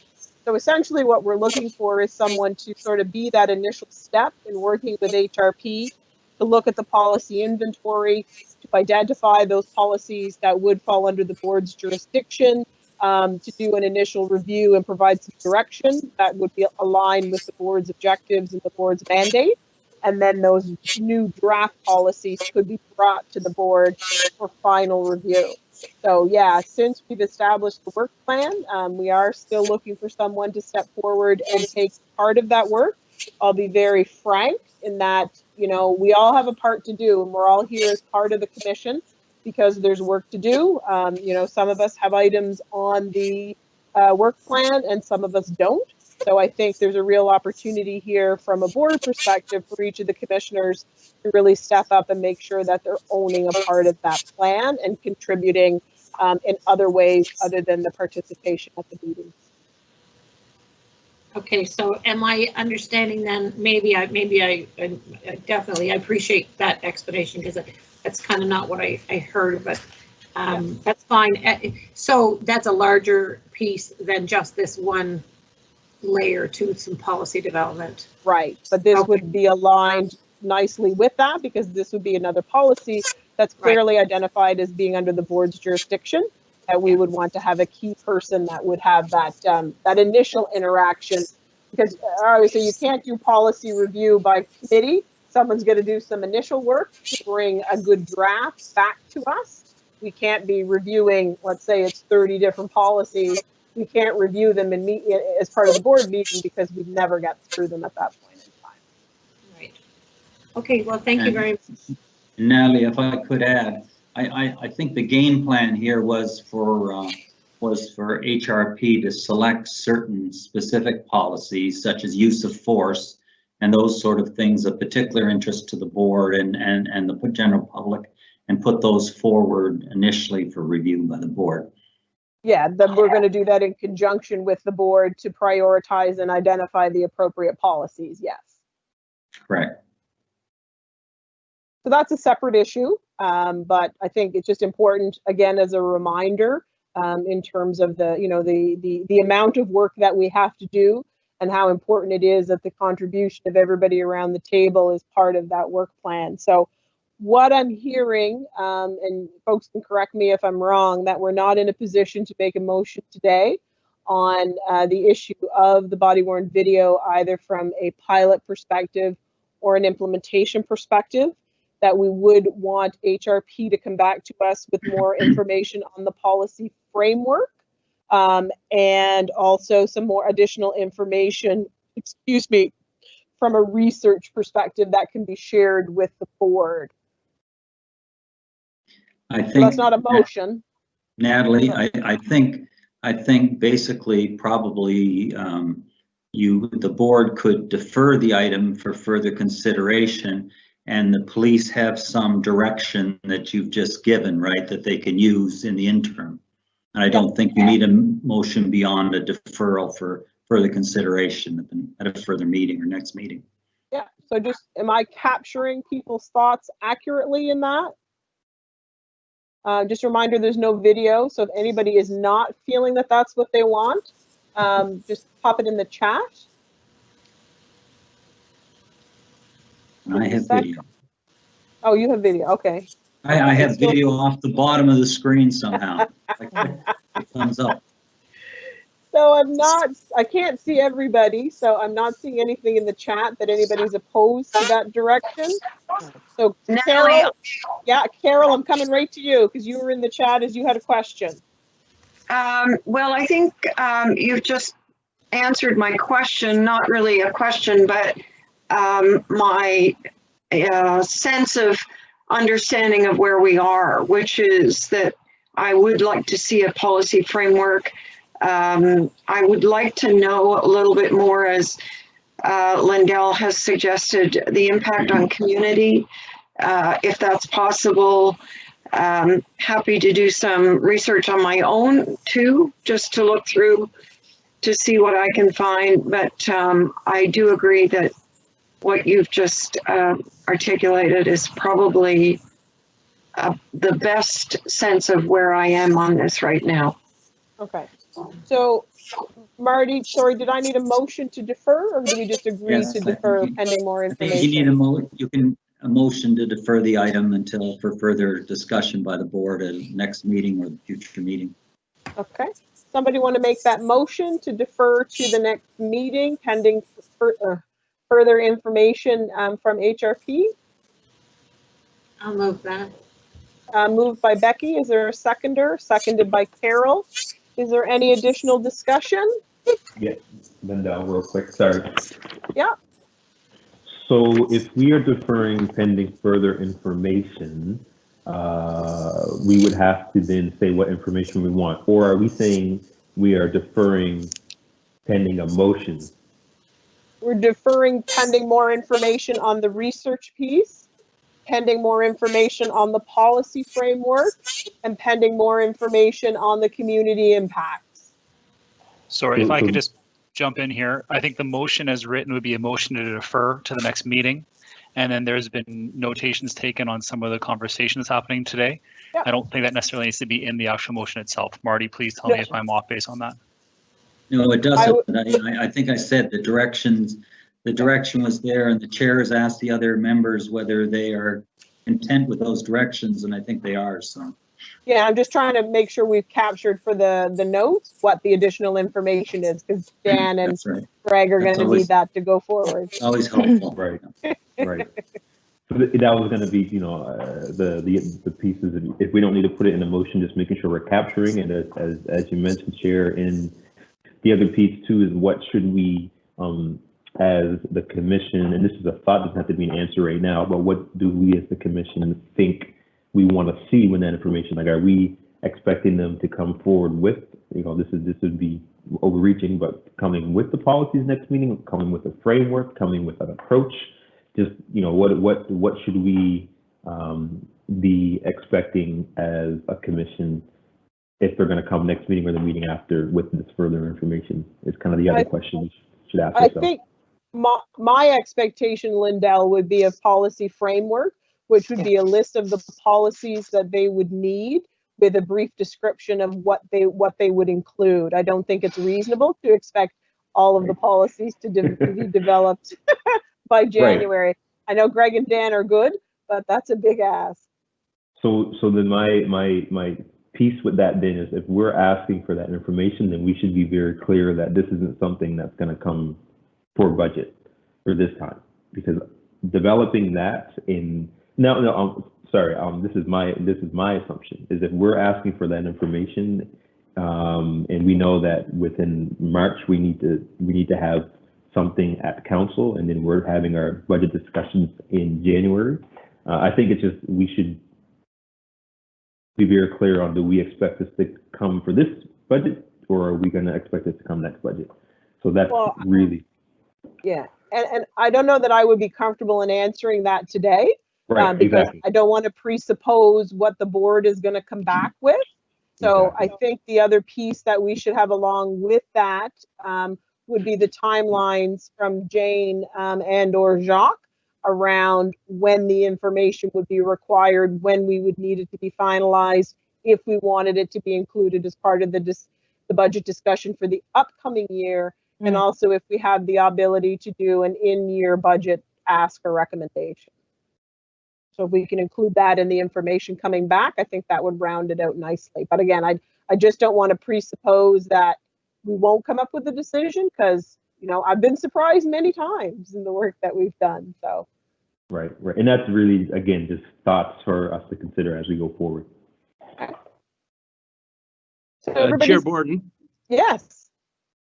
Just a quick question, and appreciate all the comments and search for clarity. Just in regards to community impact, just so we are clear, we're making notes here, and what exactly is the board looking for in regards to that? Is it, I get the privacy piece, I get the impact on privacy. We were planning to do a privacy impact assessment, and I'm just trying to understand, does that mean community consultation? Does it mean focus groups? Does it mean a survey? Can you give some ideas or thoughts on that, please? I forget who had raised that. If the person that raised that as a concern perhaps wants to weigh in on that. Was that Carol? I think I raised it, and it was a follow-up to Lindell's comment. And I guess to me it means, I didn't see it as focus group or community survey, but just a sense of how this body-worn video has impacted people, and if any research has been done. And I guess probably you already mentioned it, Dan, that it's limited in Canada, but just to see if there has been any impact that you're aware of that we can use to give us some sense of how community has responded to this.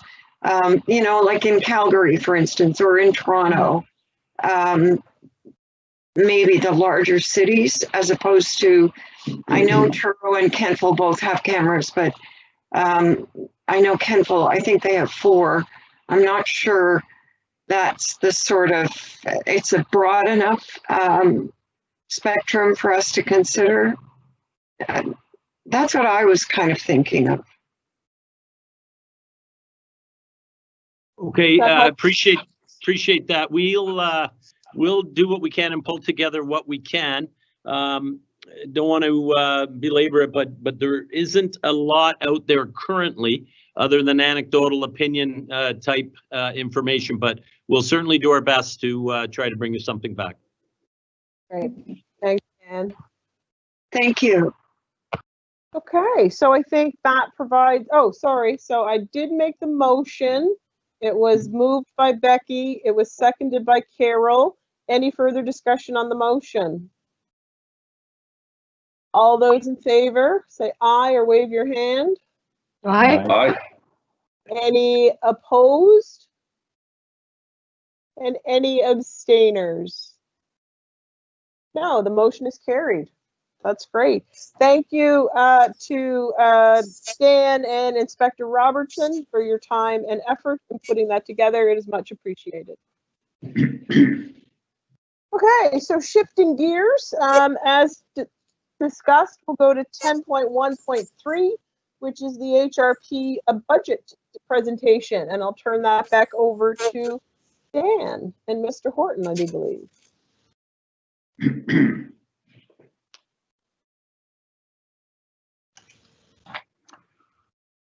Okay, thank you, Chair. I'll just do a quick intro for Mr. Horton. As you're aware, 2020 has been an extremely challenging year. We all know this. The pandemic has caused all of us to adjust, retool, and refocus to work within the restrictions of the pandemic. This year's budget request factors in another year of COVID impacts, and we expect that the pandemic, as the pandemic settles, business will return to some form of normalcy. The following presentation will include the proposed Halifax Regional Police 2021-2022 operating budget. This proposal includes 3 new asks, 2 staffing related and 1 training related. We believe these are critical to our success as a police service and will help improve customer service and mitigate risk. I'll now turn it over to Mr. Horton for the budget presentation.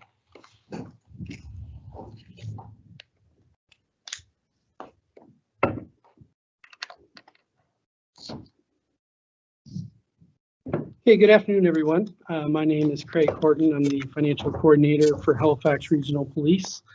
And I am here today to go over, for the initial time, the adjustments that we're working with for the 2021-22 operating budget for Halifax Regional Police. Next slide, please. Just to give you an idea how I set this up, we've used this template in previous years, but for this year, where we're looking at a 4-year plan, approving obviously next year's 2021-22 budget, but looking ahead at the following 3 years with the understanding that things are going to change year to year as we proceed. But this is our best forecast of it as of today. You're going to see there on the current situation, our current budget for 2020-21 is $86,275,100, and we're forecasting a net budget requirement to operate of $88,697,000 for 2021-22, which is an increase of $2.4 million or 2.807%. And I'm not going to focus too much on the 3 following years, but you can see there a gradual increase each year from 0.92% to 1.08% in 2024-25. I've set this up in 4 blocks. Block A is estimated budget pressures that are due to things like contractual arrangements, things that we know are going to happen that we have to account for. Section B is on COVID-related factors that are going to impact us next year and the 3 years beyond. Section C will be enhancements to service, and that's where the chief will refer to the positions that are being asked and some money for training that is a requirement. And the final section, Section D, is on anything that's going to change in our budget for next year. that has an impact on reducing the budget, whether it's an increase in revenue or an increase in cost recovery or a cost savings due to an efficiency or whatnot. So that's how I've broken this up. So we'll go back, we'll start at section A there, estimated budget pressures. So the first one I've got there is compensation. Every year our compensation changes due to several factors. We're showing a 1.9 million increase currently at the moment, but keep in consideration that the wage model is not finalized for HRM yet, so our portion of it's not finalized. It does include things like step increases for HRPA members and SUPE 13 annual increase, individual salary adjustments for non-union members. One thing to keep in mind is that the 3 collective agreements that are in HRP, so that would be the Halifax Regional Police Association and SUPE 13 and QP 4814 for crossing guards. All 3 of those contracts have expired. So any annual increase related to those for future years, including next year, there'd be an estimate in fiscal services for that amount. So that's not included in these increases. The other component of the increased compensation is due to, it includes a reduction of our credit for attrition and turnover or vacancy management for next year, giving us, reducing the credit allows us to, gives us the ability to fill more positions that we had kept vacant over the current fiscal year for COVID-related reasons or whatnot. The second A2 and A3, overtime and court time, these amounts are not COVID-related. These are simply the estimated annual increases for those budgets based on an expected increase, annual increase for compensation for HRPA members. We have to keep our budgets in those areas. They need to factor in the increase that that officers or people in HRPA are getting on an annual basis in order to keep, because the overtime rates are based on the rates of pay that they earned. Section or A4, biological casework analysis agreement. This is the agreement we have with the province for whenever we need to send DNA testing off. I'm just expecting a little, I'm expecting a 1.5% increase over the next 4 years for those, each year for the next 4 years. So significant numbers there, 5,300 up to 5,500. A5, facility lease operating costs. This is predominantly the Integrated Criminal Investigation Division building, 50 Garland Avenue. They have, the schedule of increases are set up so that, for example, 2021, 22, and 23, 24, you can see they're over 30 grand. So the increases are predominantly every other year. But there are some adjustments for O&M, which is operating and maintenance and taxes, whatnot, each year. The A6, the final item we put there, we always put that there every year because it is always an inherent risk with the provincially funded Boots on the Street program that funding could be reduced at any time given the proper notice and whatnot. So we haven't received any notice thus far. However, we always want to put that in there as a risk. So based on that, for Section A, which is increases based on contractual arrangements or factors that we don't have a lot of control on, we're looking at an increase of $2.061 million. Next slide, please. The second section here, B, is on COVID-related factors. One of the assumptions made, HRM has made, and we're pushing it through on our planning, is that we'll be financially, from a financial perspective, COVID we'll be managing it for the next 18 months as of April 1st, 2021. So up until about September 2022, we have to factor in COVID. At this time, that's the estimate. So the first item there, B.1, Commissioners Nova Scotia contract. We initially reduced that budget in the COVID budget that was approved in May of 2020 by $569,800, so about $570,000.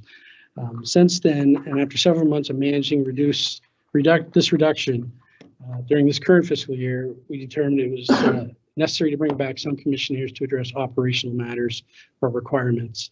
I've also factored in annual increases of 4% for commissioners, which is always part of the agreement as well. So for 2021-22, we're looking at an increase of $365,000.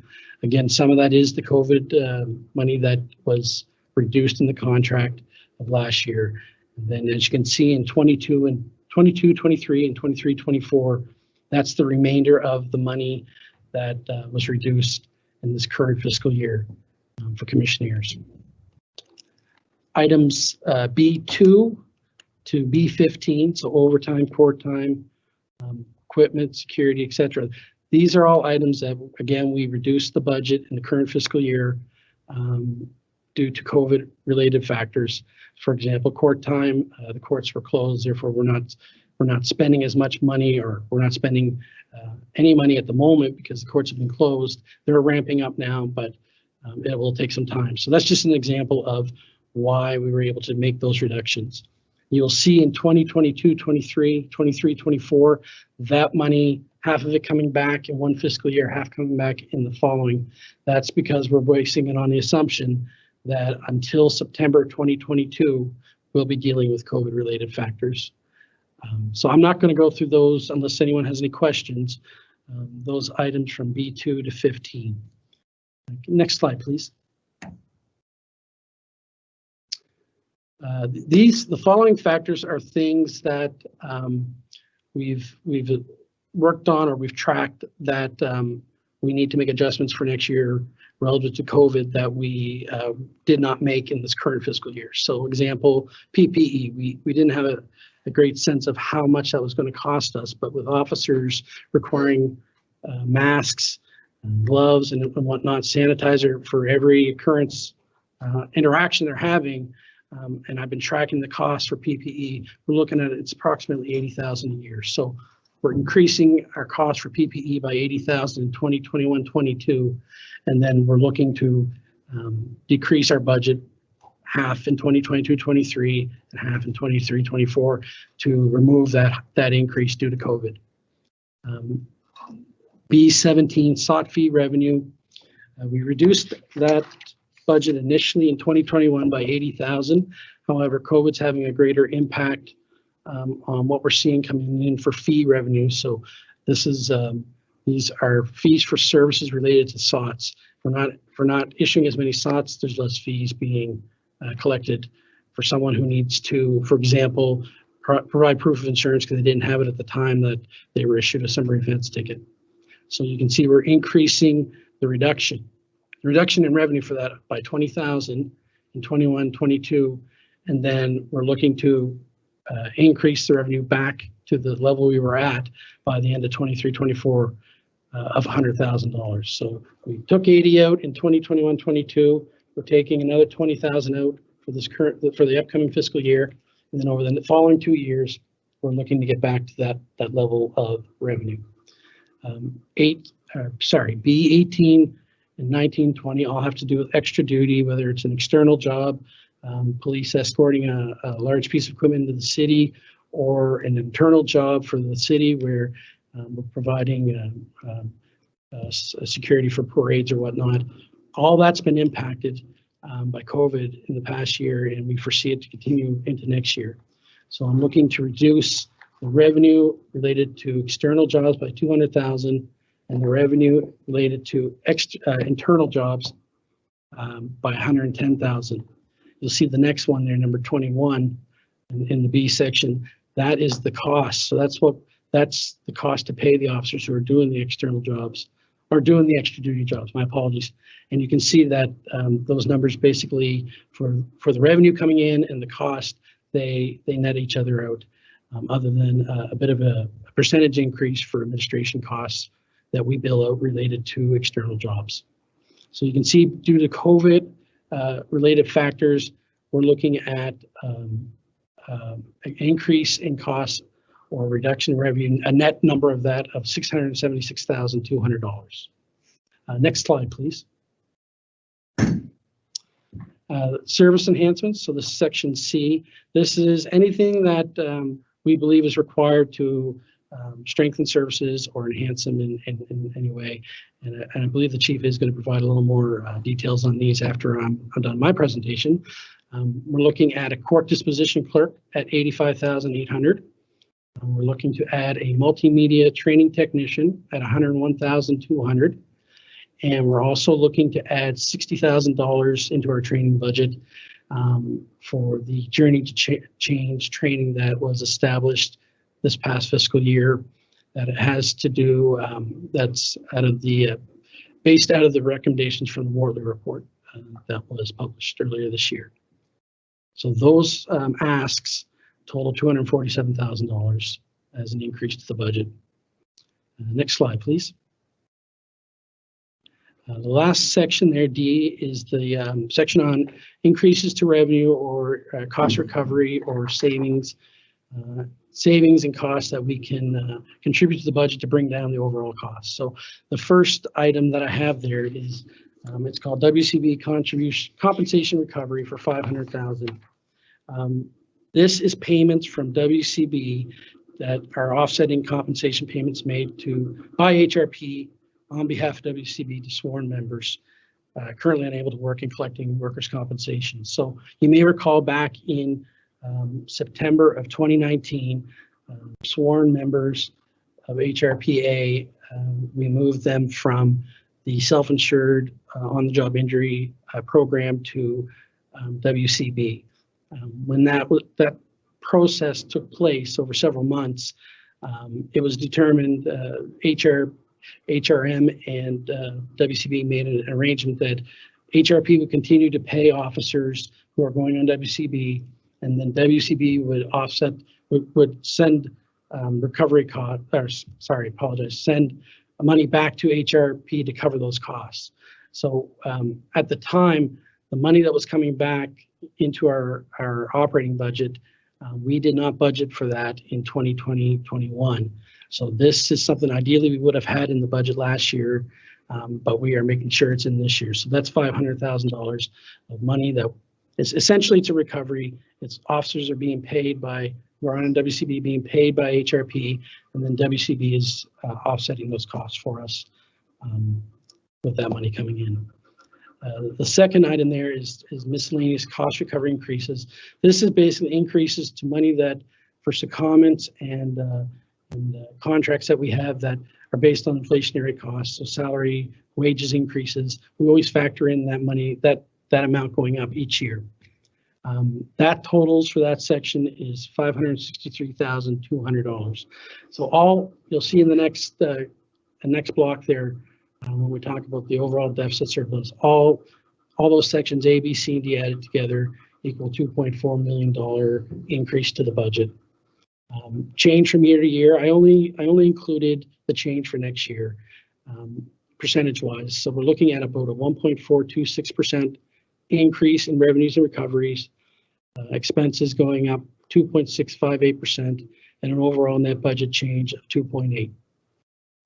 And that is all I have. Be happy to answer any questions at this time. Okay. Did Chief Kinsella want to speak to that one slide that included the training before we move to questions? Yes, that's great, Chair. Thank you for that. I will address the three asks there, two regarding staffing and one related to training. So the first ask, the two positions being requested are civilian positions, and the first is in our court section. On a regular basis, approximately 4,000 times per year, court dispositions are sent to our records section, and we need to upload them onto the CPIC database. The position itself has never been staffed with a permanent person. It has kind of had the work assigned over the years to various members that are working in the record section. So what we've seen over time is that this work has fallen off and hasn't been addressed. Starting in about 2005, We are many thousands of dispositions behind now, and the request is for the addition and creation of a court dispositions clerk. There is approximately 3.5 years or so of work to catch up on the system, and following that, it'll be a maintenance position. The total cost associated in both compensation and benefits is $85,800. The second request is for a multimedia training technician. As we know, consistent and proper training is fundamental to policing. Within our own context in HRM and due to recent events and reports like the Wortley report, there's a heightened focus on refreshing and broadening our training methods. This relates to training programs associated with our policies, cultural awareness training, public education programs, and diversity programs. COVID has caused many constraints in the frequency of our programs, but it also taught us the importance of virtual learning and engagement, computer-based shareable training. This position will help us do that and maintain that over the next number of years. And we also know that we're going to be well into 2022 with the COVID environment and as we currently deal with the second wave. The new position will create and produce training modules and content.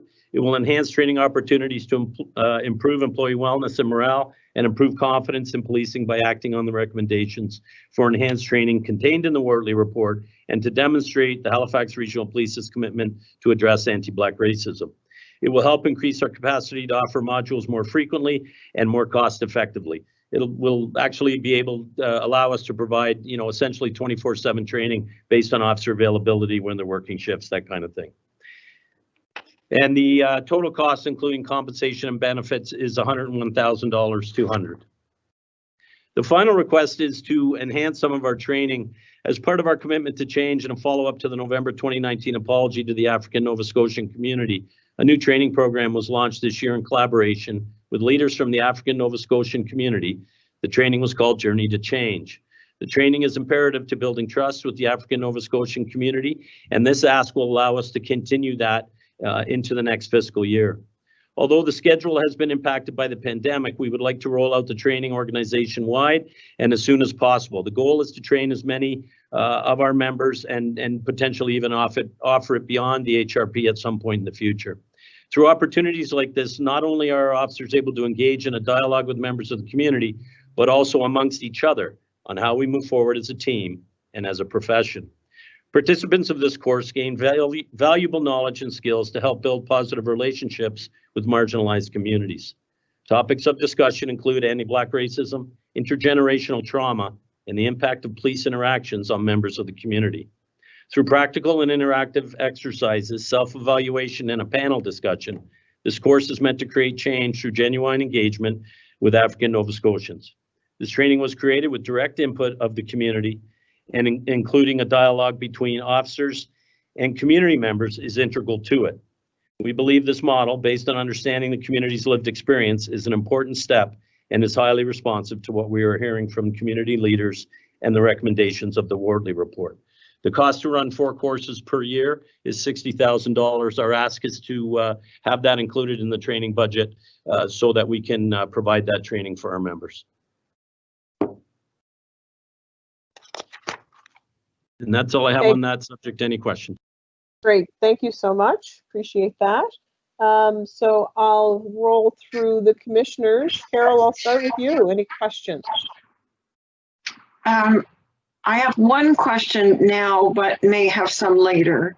My one question is for Dan regarding the multimedia person. I'm still not quite clear what that person would be doing. I guess I have a different understanding of multimedia person in the role than what you've explained. So I wondered if you could be a little clearer. Yeah, thank you, Commissioner, and through you, Chair. So the individual would create training opportunities on a multiple number of platforms, whether it be intranet, other videos, and then make that available and accessible to members of the service. So we don't currently have that capacity within the organization. So that's what they would do. There's a number of, different things that come up. Gaps are identified internally. And the example I'll use is that currently we have a training program that we developed back in the spring, just in regards to a refresher training for the NCOs and the frontline members of the service, called Legitimate and Bias-Free Policing. This was developed on a PowerPoint. We had to deliver it in person. We got, waylaid by COVID. If we had the appropriate person, we could make the videos. We can add it to a web-based browser, and individual officers could access it in their, in the time that's available to them throughout their shifts. We wouldn't have to change people from different shifts. So that's the thought of where we would go with the multimedia training individual. Thanks, Stan. That makes more sense to me. I may come back later. Yeah, I'll come back to you, Carol. Lisa. No, Carol just asked my question. I'm good. Thank you very much. Becky? Thank you, Madam Chair. Yeah, I just have a question regarding, excuse me, the Journey to Change training. Can you tell me if that includes mental health training for officers to address the, just different approaches or approaches with sensitivity to mental health conditions that they might be at play? Is that going to be included there? Currently, it does not include it in the Journey to Change. This is, really about lived experience of our community members and sharing that with the participants to encourage that dialogue and understand, those main topics: anti-Black racism, intergenerational trauma, and then obviously the police, the impact of police interactions on members of the community. So it's not a mental health based program. We do have other training that covers that off, but it's not part of the Journey to Change. Okay, but you do have that included in somewhere for improvement. Yes, we do. Yeah, okay, terrific, thank you. That's everything, Becky? Yeah, thank you, Madam Chair. Lindell? Hey, just for clarification, so there's a few items there that would, like the training program and the overtime, but the compensation, which is mostly what we're seeing the increase on, is that the wage model? Was that what we previously approved last budget? And I forget the percentage of increase over the amount of years, but is that a previously approved item that now we're seeing it in this year's budget?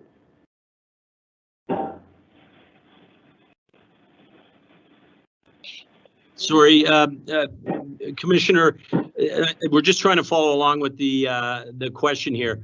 Are you asking if we put this request forward in a previous budget?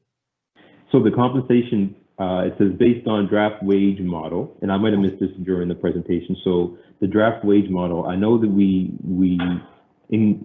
approved an increase in our last budget for compensation, but we could have also cut that during the COVID conversation. So I'm just trying to remember what the draft wage model is and if that was previously approved or not. So the draft wage model is the wage model developed by each year by HRM Finance, and then it's sent over to us to review and make any adjustments that are necessary based on what we foresee for the next fiscal year. So it takes into consideration all the assumptions that HRM would have put into it initially, and then anything that they would not necessarily been aware of that we would adjust for them. I don't know if that answers your question or not. Does it? Madam Chair, it's Jane Fraser. Maybe I can expand on Craig's response for the commissioner. So Commissioner, what we've done is we have added back a number of the cuts that were made through the recast budget. So when we, the approach that HRP has taken for the presentation today is to build their budget for 21-22 back from the original budget that we had. When we gave HRP their target for budget purposes for 21-22, the number that they have is $88,450,000. So really the difference between the funding that they've received from finance and what their budget ask is the $247,000, which for any of the counselors would be familiar with that as the over. So what Mr. Horton has done is built it up for you so you can see where everything has been added back, similar to the approach that we took when we gave all of the departments their budget targets. So the wage model would include anything that was added back, and we do not have any vacancy management included in that number from finance. So I hope that helps clarify for you. Yeah, so that helps a little bit. So then, so what you're saying is the 200 and some, I forget the number you said, 200 and some is the actual over, where the right now on our budget, on the budget sheet in the presentation, it says 2,421 under the over/under section, but that 2.2 million would have been in the budget previously, but you added it back coming into this budget because of I can't think of what you just said, but this has been added back from our previously cut. So really the only thing that's changing this year in terms of increase is that 200,000, right? Correct. When I looked at the presentation and reconciled it with the number that we have, the delta, or the amount that's over, is the $247,000 that I believe is section C that the chief spoke to. Okay, I think that's clear. If I need help, I'll come back. Just one further thing to that, Jane, while we're talking about that. Is that potential that could change depending on what happens from the negotiations that are currently ongoing on the collective agreement? Would that have potentially have an additional impact on that? Madam Chair, to answer your question, so on the collective agreement, we hold the increases in fiscal services as opposed to putting them in the business unit. Perfect. So, thank you. Yeah. And at this point in time, I've just had a request for us to take a brief break. Are we able to do that? Where am I, Ian, Simon, and Andrea? Can we take a 5-minute break? Yeah, no problem at all. Okay, so we're just going to take a 5-minute break. I think we'll go back in sort of the waiting room and we'll return to the public session momentarily.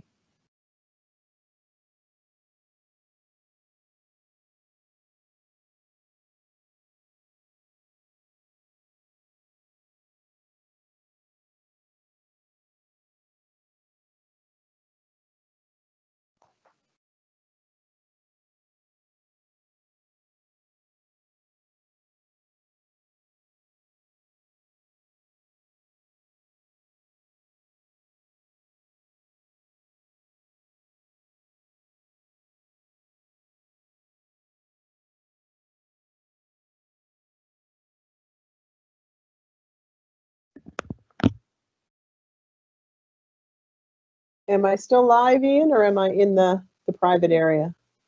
I'm also checking into that as we speak, because it says live, but it also says the break slide is on there. Just give me 2 seconds. Thank you. Excuse me, I can answer your question, Natalie and Ian. We are live.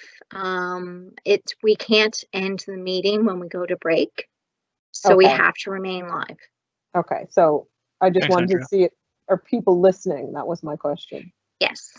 Okay.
Just gonna touch base to check and see if everybody's back, because of course I forgot to look at my watch.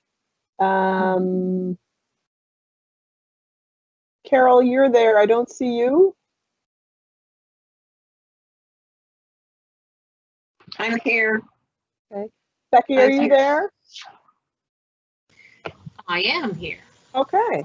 So I think we're ready to go back in. I do apologize for that, but we just had a request to take a brief hiatus so we can return to the meeting. Andrea, Ian, or Simon, I'm not sure if there's anything you need to do. Thank you, Madam Chair. We will put the audio difficulty or the other break screen out. Okay, that's great. So, okay, so apologies for that, but we just had to take a briefer break at the request of a commission member. I do believe, Lindell, you had the last question. Everything that you needed was answered.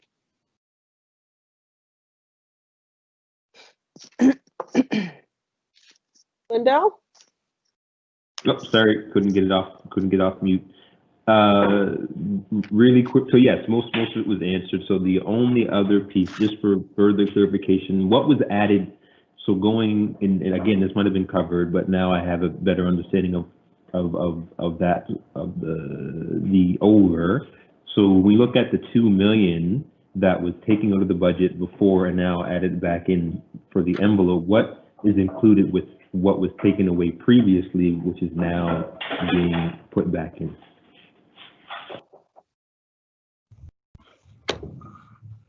Chair, through you to the board member. You may recall when the budget was approved in May of last year, the COVID related budget, we had increased our credit for vacancy management by about 1.6 million for positions that we would have to manage when we had filled them or whatnot. It was part of the 3.5 million that was reduced in the budget when it was approved. So a portion of that money is going back in.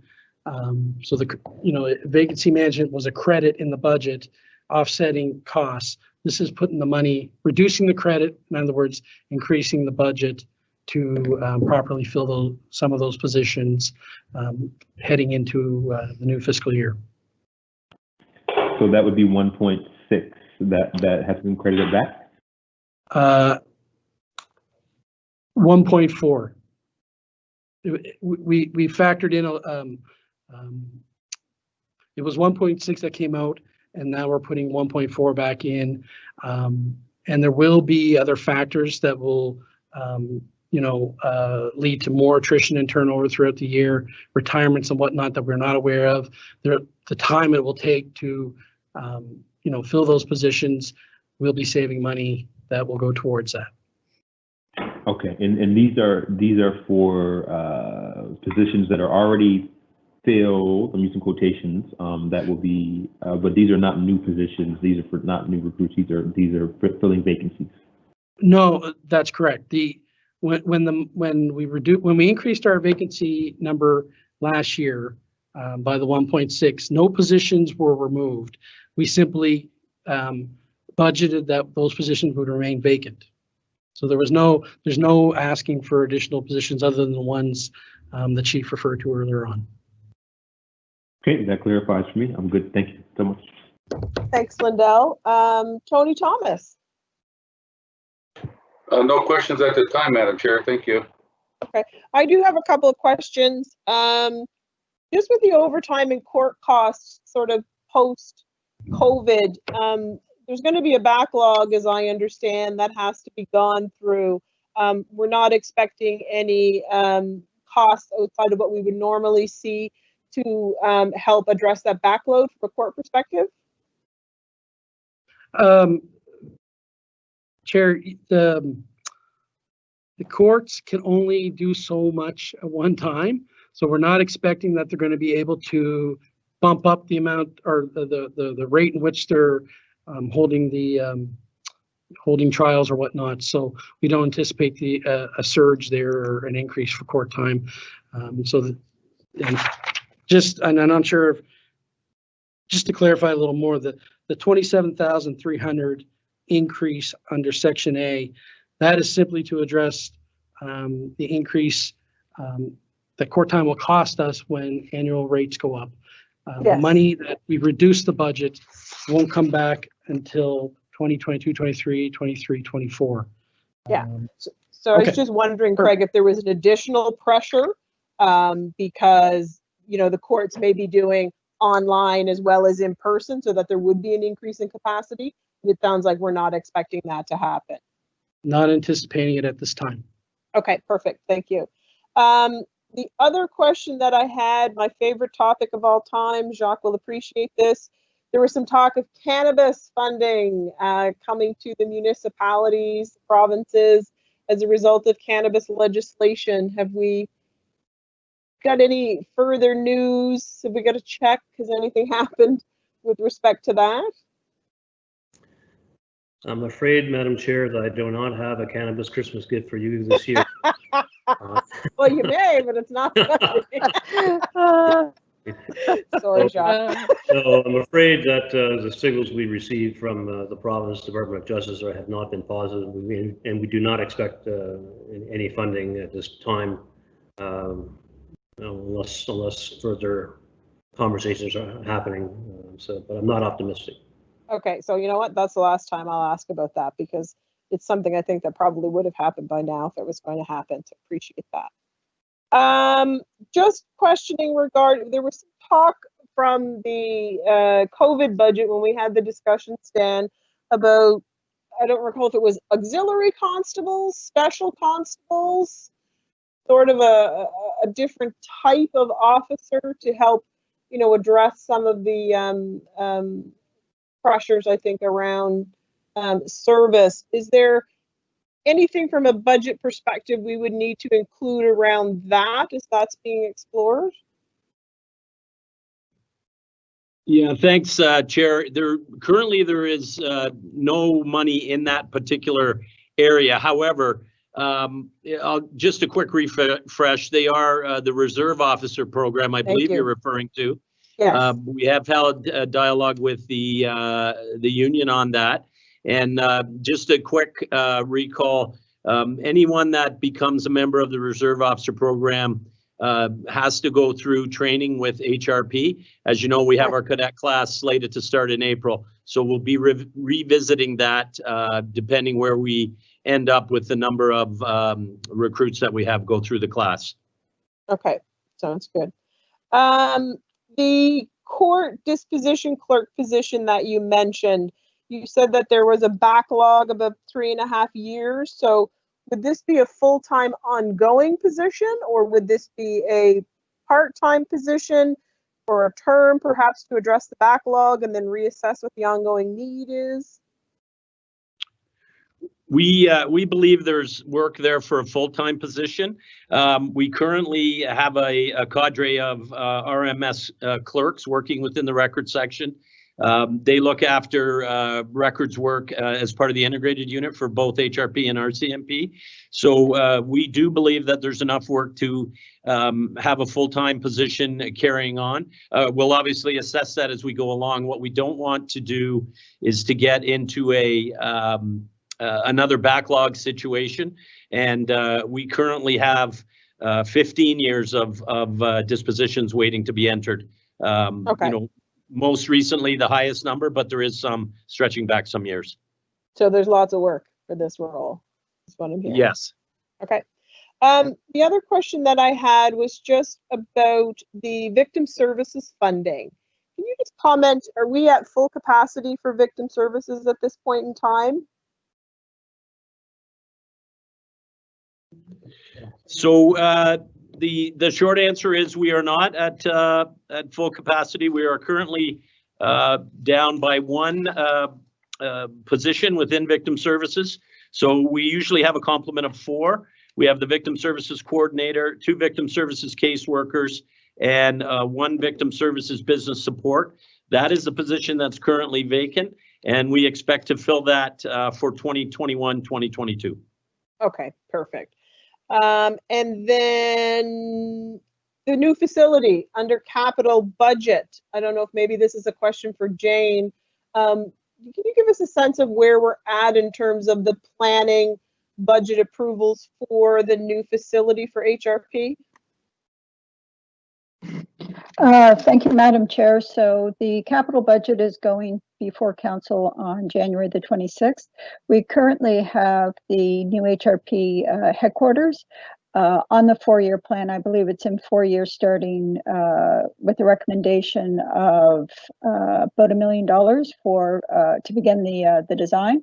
We have had conversations with the chief and his staff and corporate real estate to understand the site requirements and to start looking for land in order to be ready. Okay, that's great. Thank you, Jane. And then my last, not a question, and really just a comment, encouraged to see the attention being put on the training as part of this budget for HRP.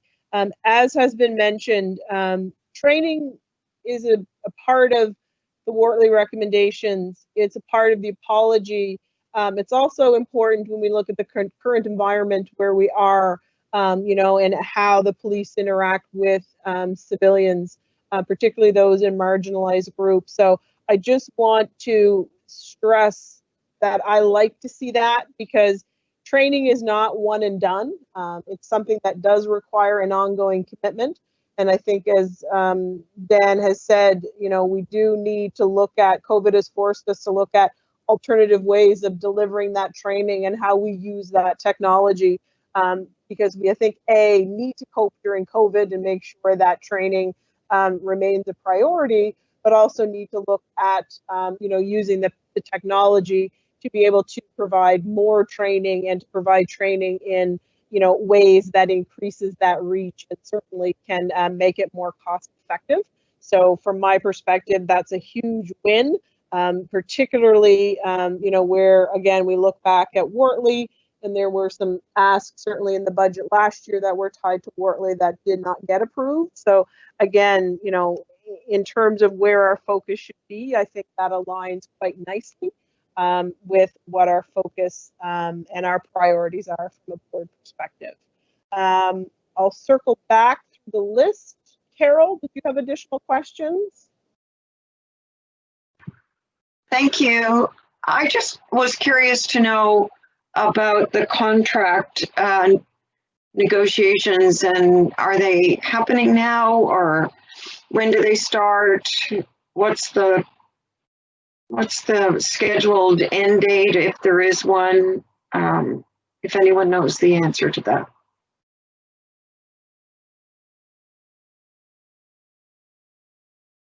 Which contract are we referring to now? Sorry. The 3 contracts that Craig mentioned that are have all expired. The collective agreements? Collective agreements, sorry, wrong terminology. Yeah, I can speak to these foreign officers in that collective bargaining unit.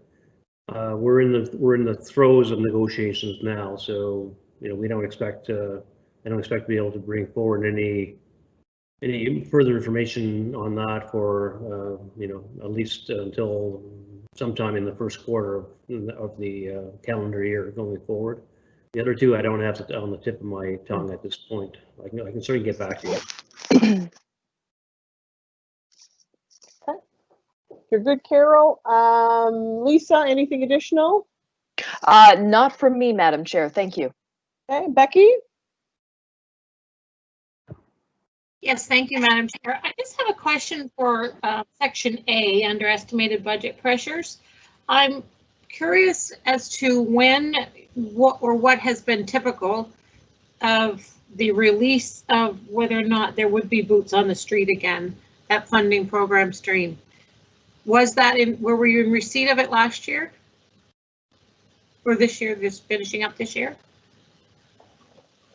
No, through you, Commissioner, through the chair to you, Commissioner, that funding is ongoing from the Department of Justice.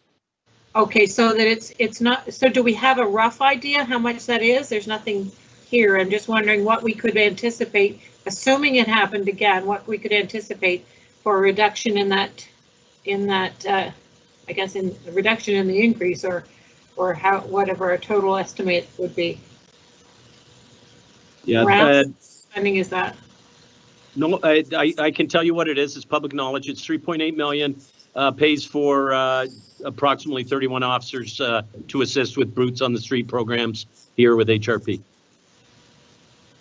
And so it's not shown as in a line item, but that would change our net budget change. Chair, through you to the board member, we're merely putting that in there as a heads up of something that could happen. The 3.8 million comes back into our budget as a recovery to offset the cost for those officers. That's factored into these numbers. Okay, good, thank you. Anything else, Becky? Nope, that's it, thank you. Great, Lindell? I'm good. No, and Tony Thomas? Nothing for me, Madam Chair. Thank you. Okay, so just to wrap that up, we normally do have an in-depth special budget meeting, sort of December, January timeframe, just to go into a little bit more detail from a budget perspective. So what I will do is work with Andrea and Simon and Ian to probably schedule something for early January, just for us to come back and make sure that we have all the information that we need. So stay tuned for that. And thanks to everybody for their comments and questions today. And thanks, Craig and Dan, for putting that together for us. So I just looking at the time, it's 3:10. 10.1.4 was RCMP budget. Janice and Aaron. Yes, thank you, Chair. I will be brief as we, so we've just recently completed our forecast for P9, which is within our fiscal, I'll say, responsibilities nationally. And Halifax District plan to spend our full 2021 budget. And although it's not likely to spend 100% across all the commitment items, we've had some unplanned items, which of course the overall PPSA budget amount allocated to us will be expended. As we know, the last three years, our budget has been fairly consistent, 3.6, 3.6, and then 3.61. We're on track for this year. We've spent over $64,000 on PE for our district. Our overtime, however, has been significantly lower, mostly because the RCMP officers had a leave restriction during the first phase of COVID.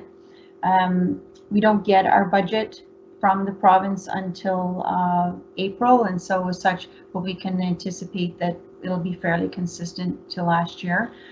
I can answer any questions regarding the budget, but it's difficult to actually speak to numbers unless until we get that letter from the province. But the last 3 years, again, like I said, has been fairly consistent, and we have been on track this year as well.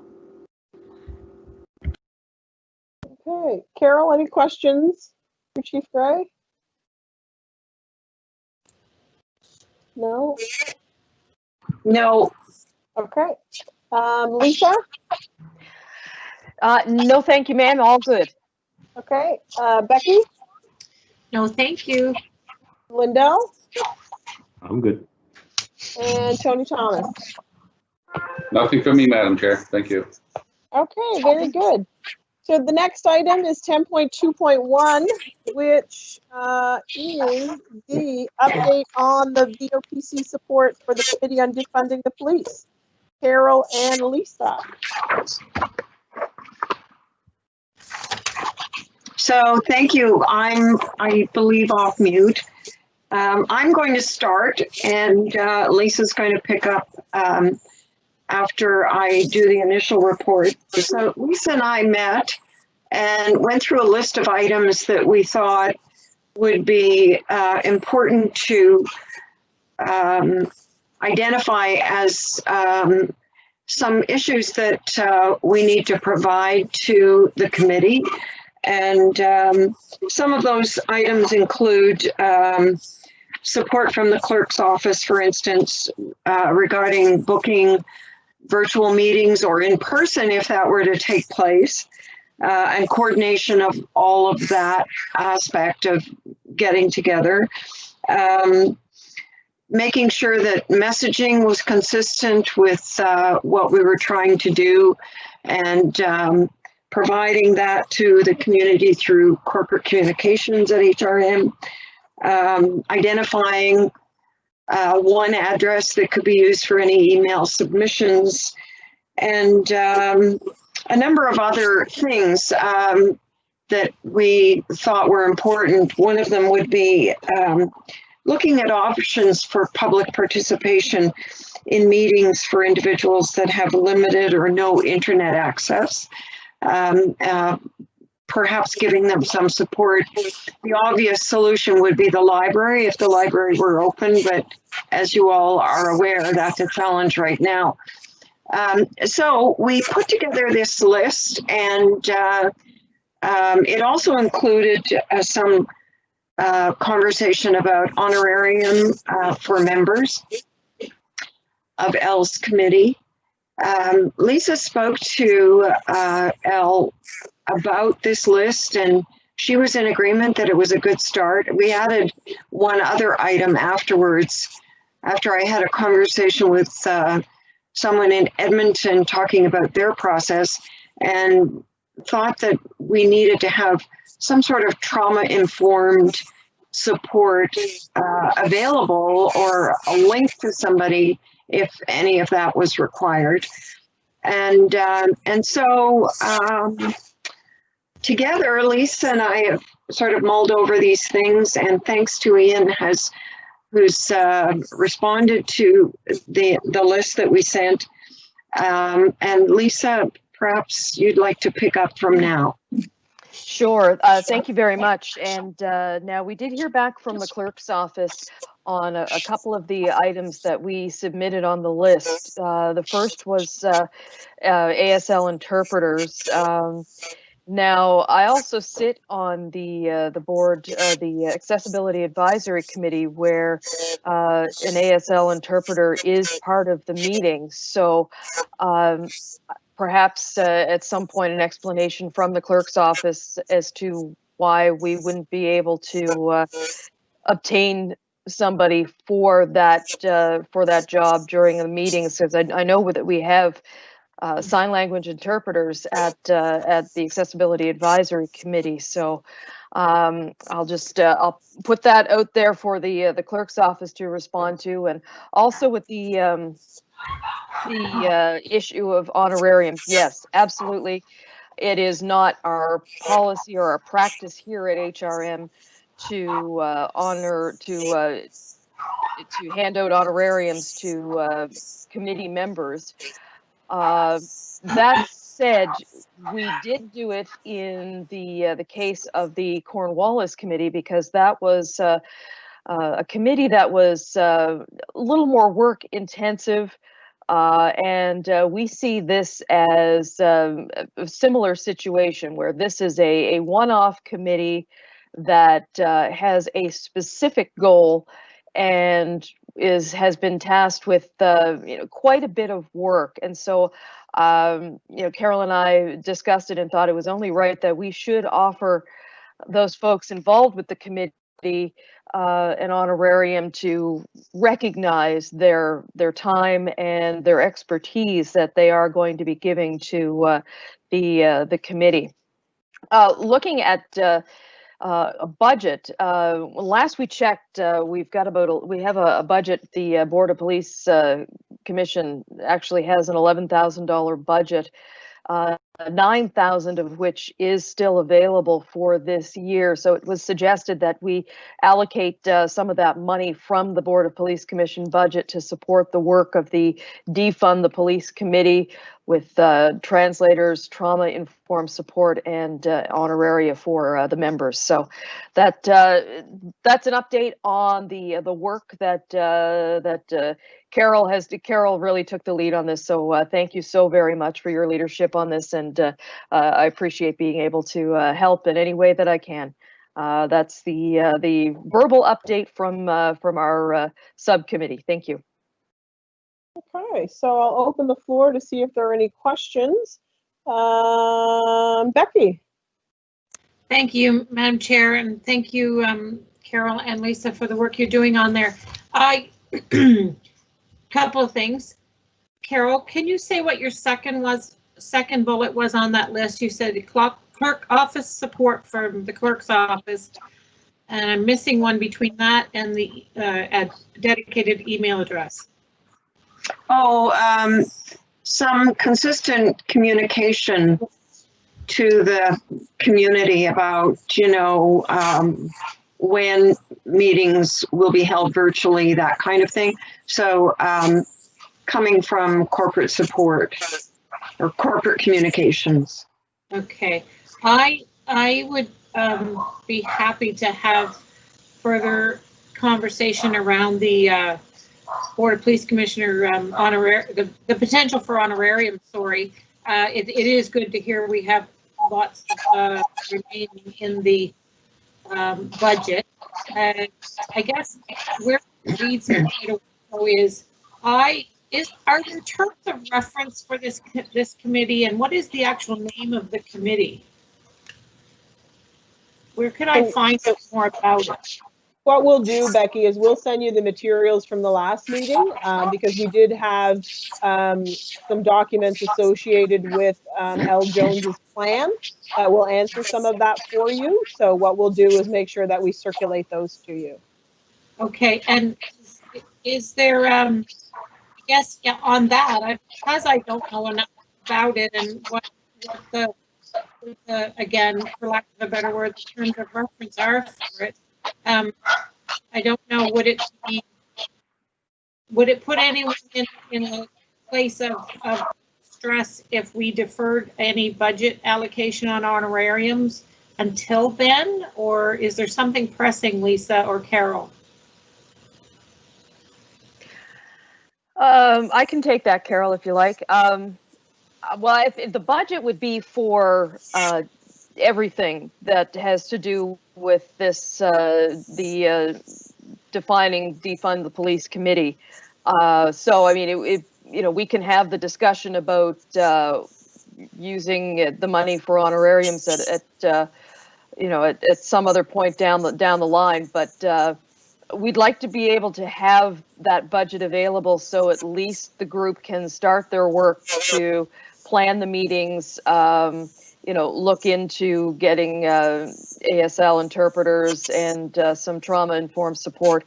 I think the other thing too is that we have to have the conversation with Professor Jones about, how does she want to move forward with this while we're still in the midst of COVID? Does she want to move forward virtually? Does she want to hold on until perhaps after the Christmas season to see if we're in a position where we could meet in person? I guess the job of the budget really is to establish a framework that gives Ms. Jones the resources that she needs to get the job done that we've asked her to do. Yeah, I certainly can appreciate that. And I guess for me, anytime you talk about creating some form of a budget, I'm just not in a place where I can kind of have a full handle on what's happened so far, what is that plan. So that documentation would be great. And so again, I feel like if we could get Professor Jones in to have this kind of conversation around that and have something drafted, even if she could come to us with some form of what would be required. I don't have a clue even right now what the kind of package you had with the Cornwallis work that you did. So I don't have a clue how much we're talking about. I'm certainly in favor of giving it all some thought. I'm really super impressed and happy to see that you do have the layer of element of a trauma-informed support. That's really important. It's a critical piece to have first voice and conversation and dialogue and experiences at the table, which is really, really is the biggest piece of all of this. So we saw that as very important because, I mean, the conversations that are going to be had are going to be difficult conversations. So we felt that that was extremely important. Yes, thank you. Yeah, and I think as well, Becky will, after this meeting, just sort of refresh you as well with the motion with the direction that came out of the last meeting, because we did discuss whether we needed budget in depth. And I think the consensus was we needed to go away and at least make sure that we captured what was eligible, what funding we had available in the budget, and to get a sense of where the cost could potentially be, and not necessarily going with a complete breakdown of the budget, because we have to be able to give Elle the ability to move forward with the planning, because she has to engage people and get some things set up. And that, we can't be waiting for another month or two until we fine tune the budget in order to be able to do that. So we'll make sure that you have that history. Okay, great. Thank you very much.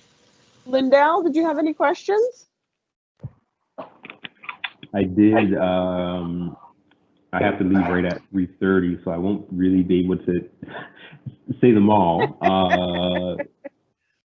So I'll just say great work to Carol and Lisa. I know we'll have more conversation as we go forward on this subject. So I'll save my comments when I can actually hear the responses. And the other piece too, because I know I had a few folks message and wonder, were we supposed to do deferred items earlier and then we just moved on to our regular agenda items? You know what? We had 4 items that were a priority for us to do. This is the 4th one.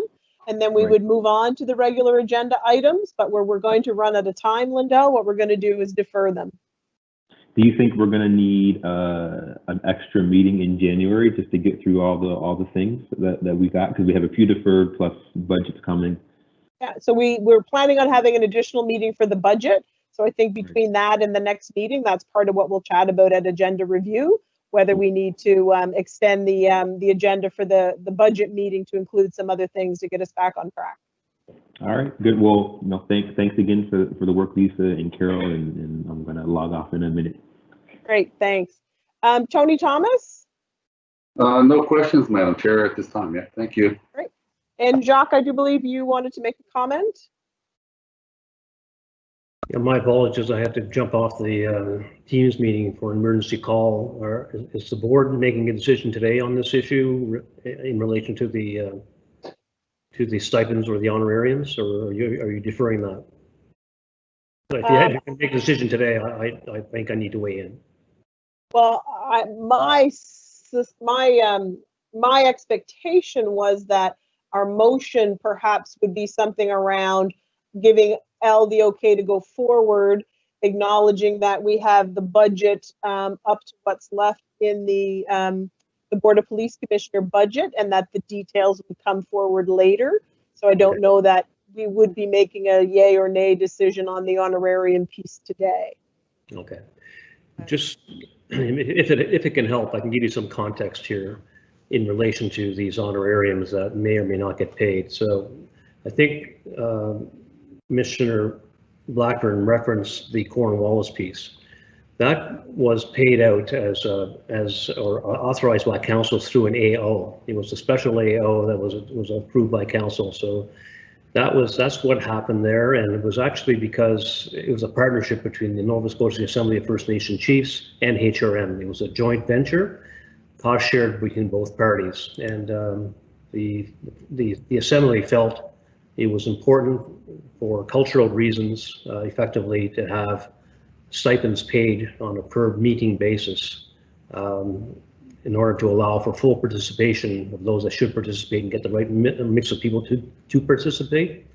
So that was really the rationale behind that. It was supported by an AO, approved by council, which is not the case here. And I would suggest that we would need to go back to council with something like this because of the precedent we would set. The other area in where we do pay for members is in our peer juries for artwork and such things. So they're essentially contractors who are hired out by HRM. There's an application process, they're vetted, and they're then selected to be peer jurors, and they're paid for their work. But it's a different kind of contractual arrangement because they're effectively being paid for their expertise on this through a competitive process. So we would have to come back to you with further advice on this if you wish to go down that road, because there may be some procurement issues and other issues. But you know, certainly I just wanted to share that with you in terms of context of where the Cornwallis Committee provided stipends. Those who actually chose to take them, they didn't all take them. Some did, some didn't, and there's only one other example. So this would be quite precedent setting. Okay. So in keeping with that, Carol or Lisa, I don't know if you did have a motion to go along with the presentation. Thank you. Yes, we did sort of craft one that move a motion that we allocate $9,000 from the Board of Police Commission budget to support the work of the Defund the Police Committee. Okay. Without getting into specifics about what that, you know, whether the money is, you know, I just need, I guess basically we just need a little startup funding to get the ball rolling so that Professor Jones can start on the process that we've been working on. Am I allowed to propose a friendly amendment to that, Marty? You can, yes, you certainly can. Okay, I would just propose. Before you do, Natalie, I should weigh in. I don't know, the 10-year amendment, maybe I should listen to it first, but I guess it seems to me from what Jacques said, you're still going to need the authority of council to alter the budget. So whether you want to have this motion today or whether you want us to go have a look at the motion and the council piece and report back at the next meeting as to what the board's jurisdiction is, we could do that too. What I was going to propose that we just tag on to the end of that we use the $9,000 in funding, as Lisa said, but that additional details and processes be provided to the board on the specifics of how that funding would be used and what the processes would be. I'm just cautious of balancing. We can allow Elle to get started with some things, and then some other things will need further discussion, such as the honorarium piece. So it's really agreement. Yeah. My concern, Natalie, is I'm not sure, having regard to what Jacques said, what the authority is, having the budget having previously been approved by council, right? To divert funds from something to something. I don't know sitting here, and I just wonder if that's something we should check before we actually do the motion, right? Now, the other alternative is you make the motion subject to the board having authority to do it or something, and then we look into that and report back, you know? Yeah. You could do that if you wanted, right? But I think we need to look at the, you know, and I can't do it on the spur of the moment, but we do need to look at the authority, right? So Lisa, would you be, and Carol, would you be comfortable with that as the friendly amendment, that the budget be allocated pending confirmation of the ability to redirect that funding? Because that would allow us to have Elle get started while we look into that issue. Yeah, I consider that to be a friendly amendment. I mean, you know, to be honest, I mean, I'm not sure if we're redirecting funding. I mean, we're just spending this money from the Board of Police Commission budget, and I guess I don't understand why we would have to get council okay to have this committee go out and buy highlighter pens and you know, supplies. but if that's the way it has to be done, then I consider that a friendly amendment. Well, the answer, you know, the answer may be you don't need, you know, that you have full capacity to do it. I just think we need to take, you know, if we add that qualification on, it gives us a chance just to look at the question, right? Okay. Understand. In case there's an issue, and if there's no issue, then there's no issue, right? Understand completely. So yes, friendly amendment. Do you want to restate that motion? What I'll do is then call the question and then we'll have further comments. Sure, so that we allocate $9,000 from the Board of Police Commission budget to support the work of the Defund the Police Committee, subject to approval from council. Is that the best way to word it? Yep. Confirmation, I would say, maybe. Confirmation, I guess. Probably confirmation of the board's jurisdiction to do that, something like that. Upon confirmation of the board's jurisdiction to do that. So Andrea, Ian, Simon, are you able to pop that into the chat? We're just working on some wording right now. We'll put it in the chat here in a second. Great. And Becky, I see you have a question. So what I'll do is call the question, and then we'll get a motion and a seconder, and then we'll look for further discussion. So just hang on.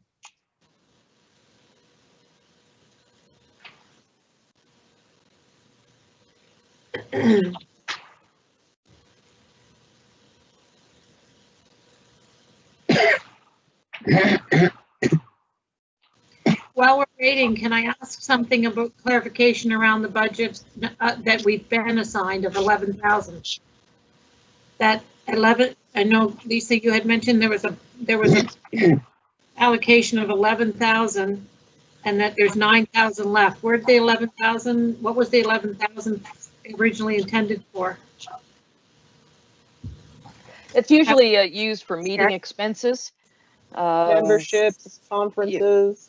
Yeah, if we have any meetings off-site, the costs surrounding that, that's about it, really. And was that new money this year and it was used up in other years, or is this a combination of money? What happens if it's not spent?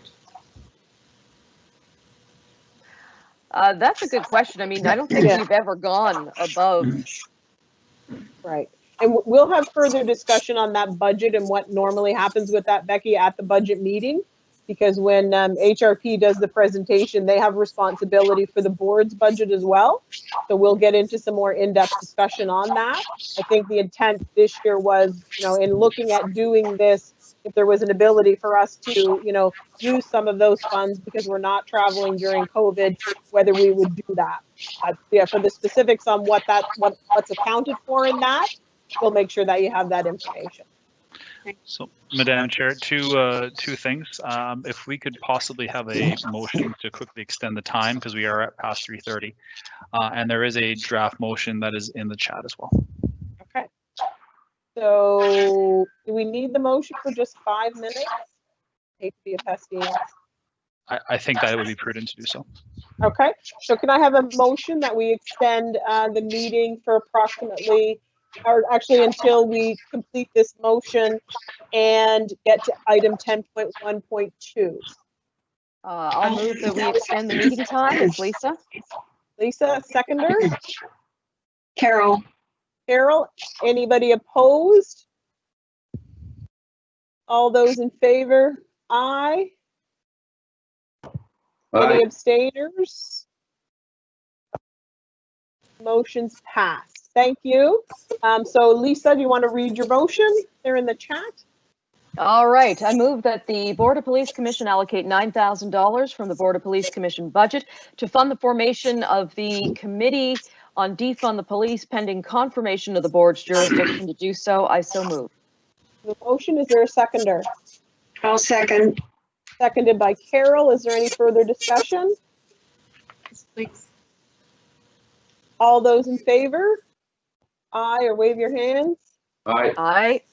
Madam Chair, I think you forgot to let me ask a question. Oh, sorry, I didn't hear you pipe in when I asked for questions. So please go ahead, Becky. Thank you. Yeah, the first part was clarification that I could ask while we were waiting. So I want to support this. I think the work is definitely critically important that we do it. I am still struggling with the understanding of what this money was intended for, and I guess it's the entire rest of the budget for this committee until I assume March 31st, and we have nothing other than the words on this list. We have no understanding of what that spending might look like. We have no draft in place, and we're talking about allocating the remainder of the funds that are here to help start them off. Is there a reason why we wouldn't start them off with half of this and then have something come forward? Yeah, the $9,000 is the maximum, Becky. So we're not saying that we're giving them a check for $9,000. What we're saying is that that funding would be available if it is needed. So I don't think, you know, anybody's expecting that we're going to use that, but I think we have to ensure that we have the appropriate budget associated with this. And again, that was the ask from the last meeting, was to look at what the possibilities would be, and then to make sure that we have an understanding of what the potential total costs would be. Because certainly, as you've said, we don't know, you know, what's going to happen until we get into the planning. But a part of the process with Elle will be looking at, you know, regular updates, where are they at in terms of spending, where will they expect it to be. So, you know, I understand your concern, but I think, again, coming in midway, there's a bit of the history there, I think, that's missing, and that there will be more discussion on this as we go forward. This is not a carte blanche to spend $9,000. This is just making sure that we have a mechanism to be able to accommodate, you know, reasonable expenses associated with this work that we've asked to do. Madam Chair, would it assist if the motion were changed to say the Board of Police Commissioners allocate adding up to $9,600 or $9,000, and that would leave the board with the discretion if they didn't want to do it? Just a suggestion. I'll ask that would meet Commissioner Kent's concern, I think. Would that be okay with you, Lisa? Absolutely friendly amendment. Yes. Yeah. And I recognize that this is, you know, yeah, I mean, we're asking Becky to drive blind here. It's, yeah. So I understand the concern. So whatever we can do to help with that. Yes, absolutely. And Carol, you're okay with that as well? I agree as well. I also would like to have a conversation with Becky just to reassure her, maybe offline, and just kind of go over what happened, and I'd be happy to do that. You took the words right from my mouth. That was going to be my next proposal, because I think there's an opportunity here to bring her up to speed. Yeah. Thank you. I appreciate that, and Madam Chair, I appreciate that. For me, I guess it's around the language, and so Mr. Martin, I really appreciate that. I still think that I just don't want there to be confusion in the public and of the committee to think that this is a just, as you said, 9,000 is available to them, so they'll fit a budget to it, or whatever. I don't want to be disrespectful anyway. I'm just trying to make sure we're not putting ourselves out there to have it for whatever.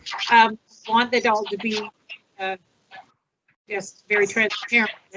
So thank you for that. I will certainly support the motion, and we see what I can learn in between. Thank you. Yeah, what you're expressing, just to give you a comfort level, is consistent with what we've already discussed. Yeah. So we're all on the same page here. I want to give you that reassurance as well. Okay, so the motion is in front of us. The motion has been seconded. All those in favor of the motion? Aye. Or wave your hand. Any opposed? Any abstainers? The motion has been passed. So one last item that I do have to do from a procedural perspective, because we'll have to defer the other items. Sorry, I'll turn it down. In the interest of time, 10.1.2. Sorry, Madam Chair, we're gonna need a motion to bring that forward. Okay.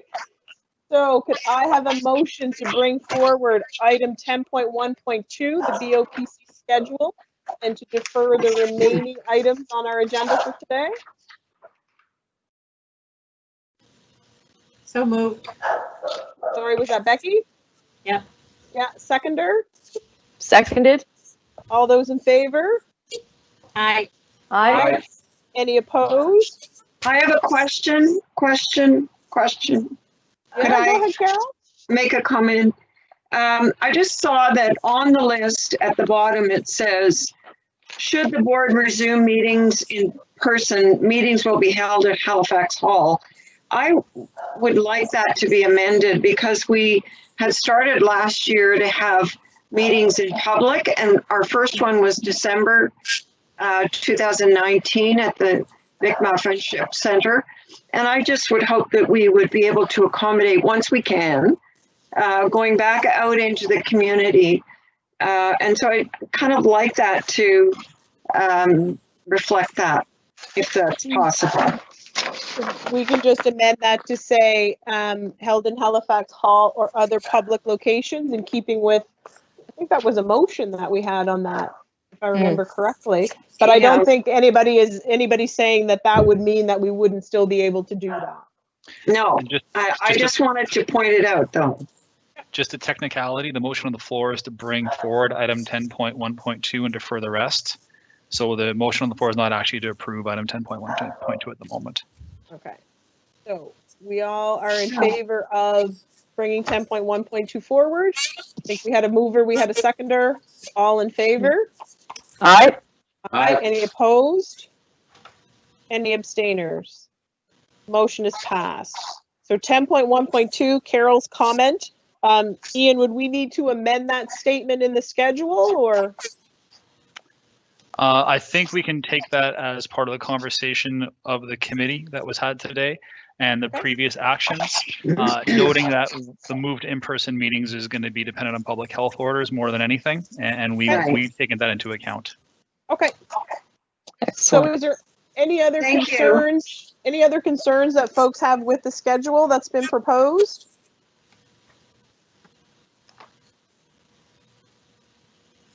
No. So is there a motion? I'm just going to find that in my.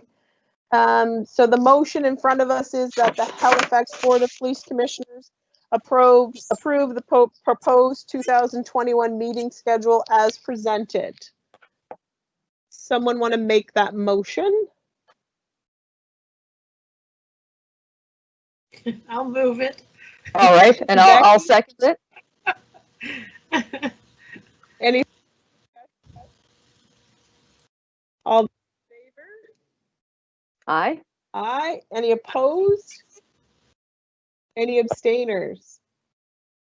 The motion is passed. Apologies, we do get a little frantic towards the end. I know I have another meeting to get to, and we are over time, so we're usually a little bit more coordinated than this, but I'll certainly make the attempt to keep us on better track next time for sure. So I need Ian. Do I need a motion to adjourn? You need a motion to adjourn. Yeah. Excellent. Always, Natalie. You always try and. I know. It's not on my sheet. Okay. So does someone want to make a motion to adjourn? I so move. One last thing before we do that. Just a reminder, for the next meeting on the agenda will be the election of the new chair.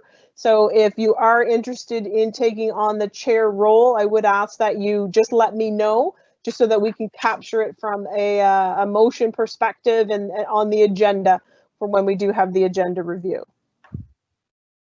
Lisa's motion is to adjourn. And there's something funny about that motion, Marty. Do we need a seconder? No, or is it just adjourned? Let's have a seconder. You're resisting. I always thought we didn't need a seconder for when we adjourn. Normally you don't. Okay. Okay. So Whatever. You don't need one to adjourn. We don't need one. We're gonna have a motion. I'm not gonna go check the rules of procedure now. Just, you want to take a 15-minute break while I do? Okay. All right. That's awesome. So meeting adjourned. Thank you so All much, right. everybody. Thank And you so best much, of luck everyone. over the holidays, and we'll be in touch. Hey, happy holiday. Yes. And to all Merry of you. Christmas, everyone. Thank you.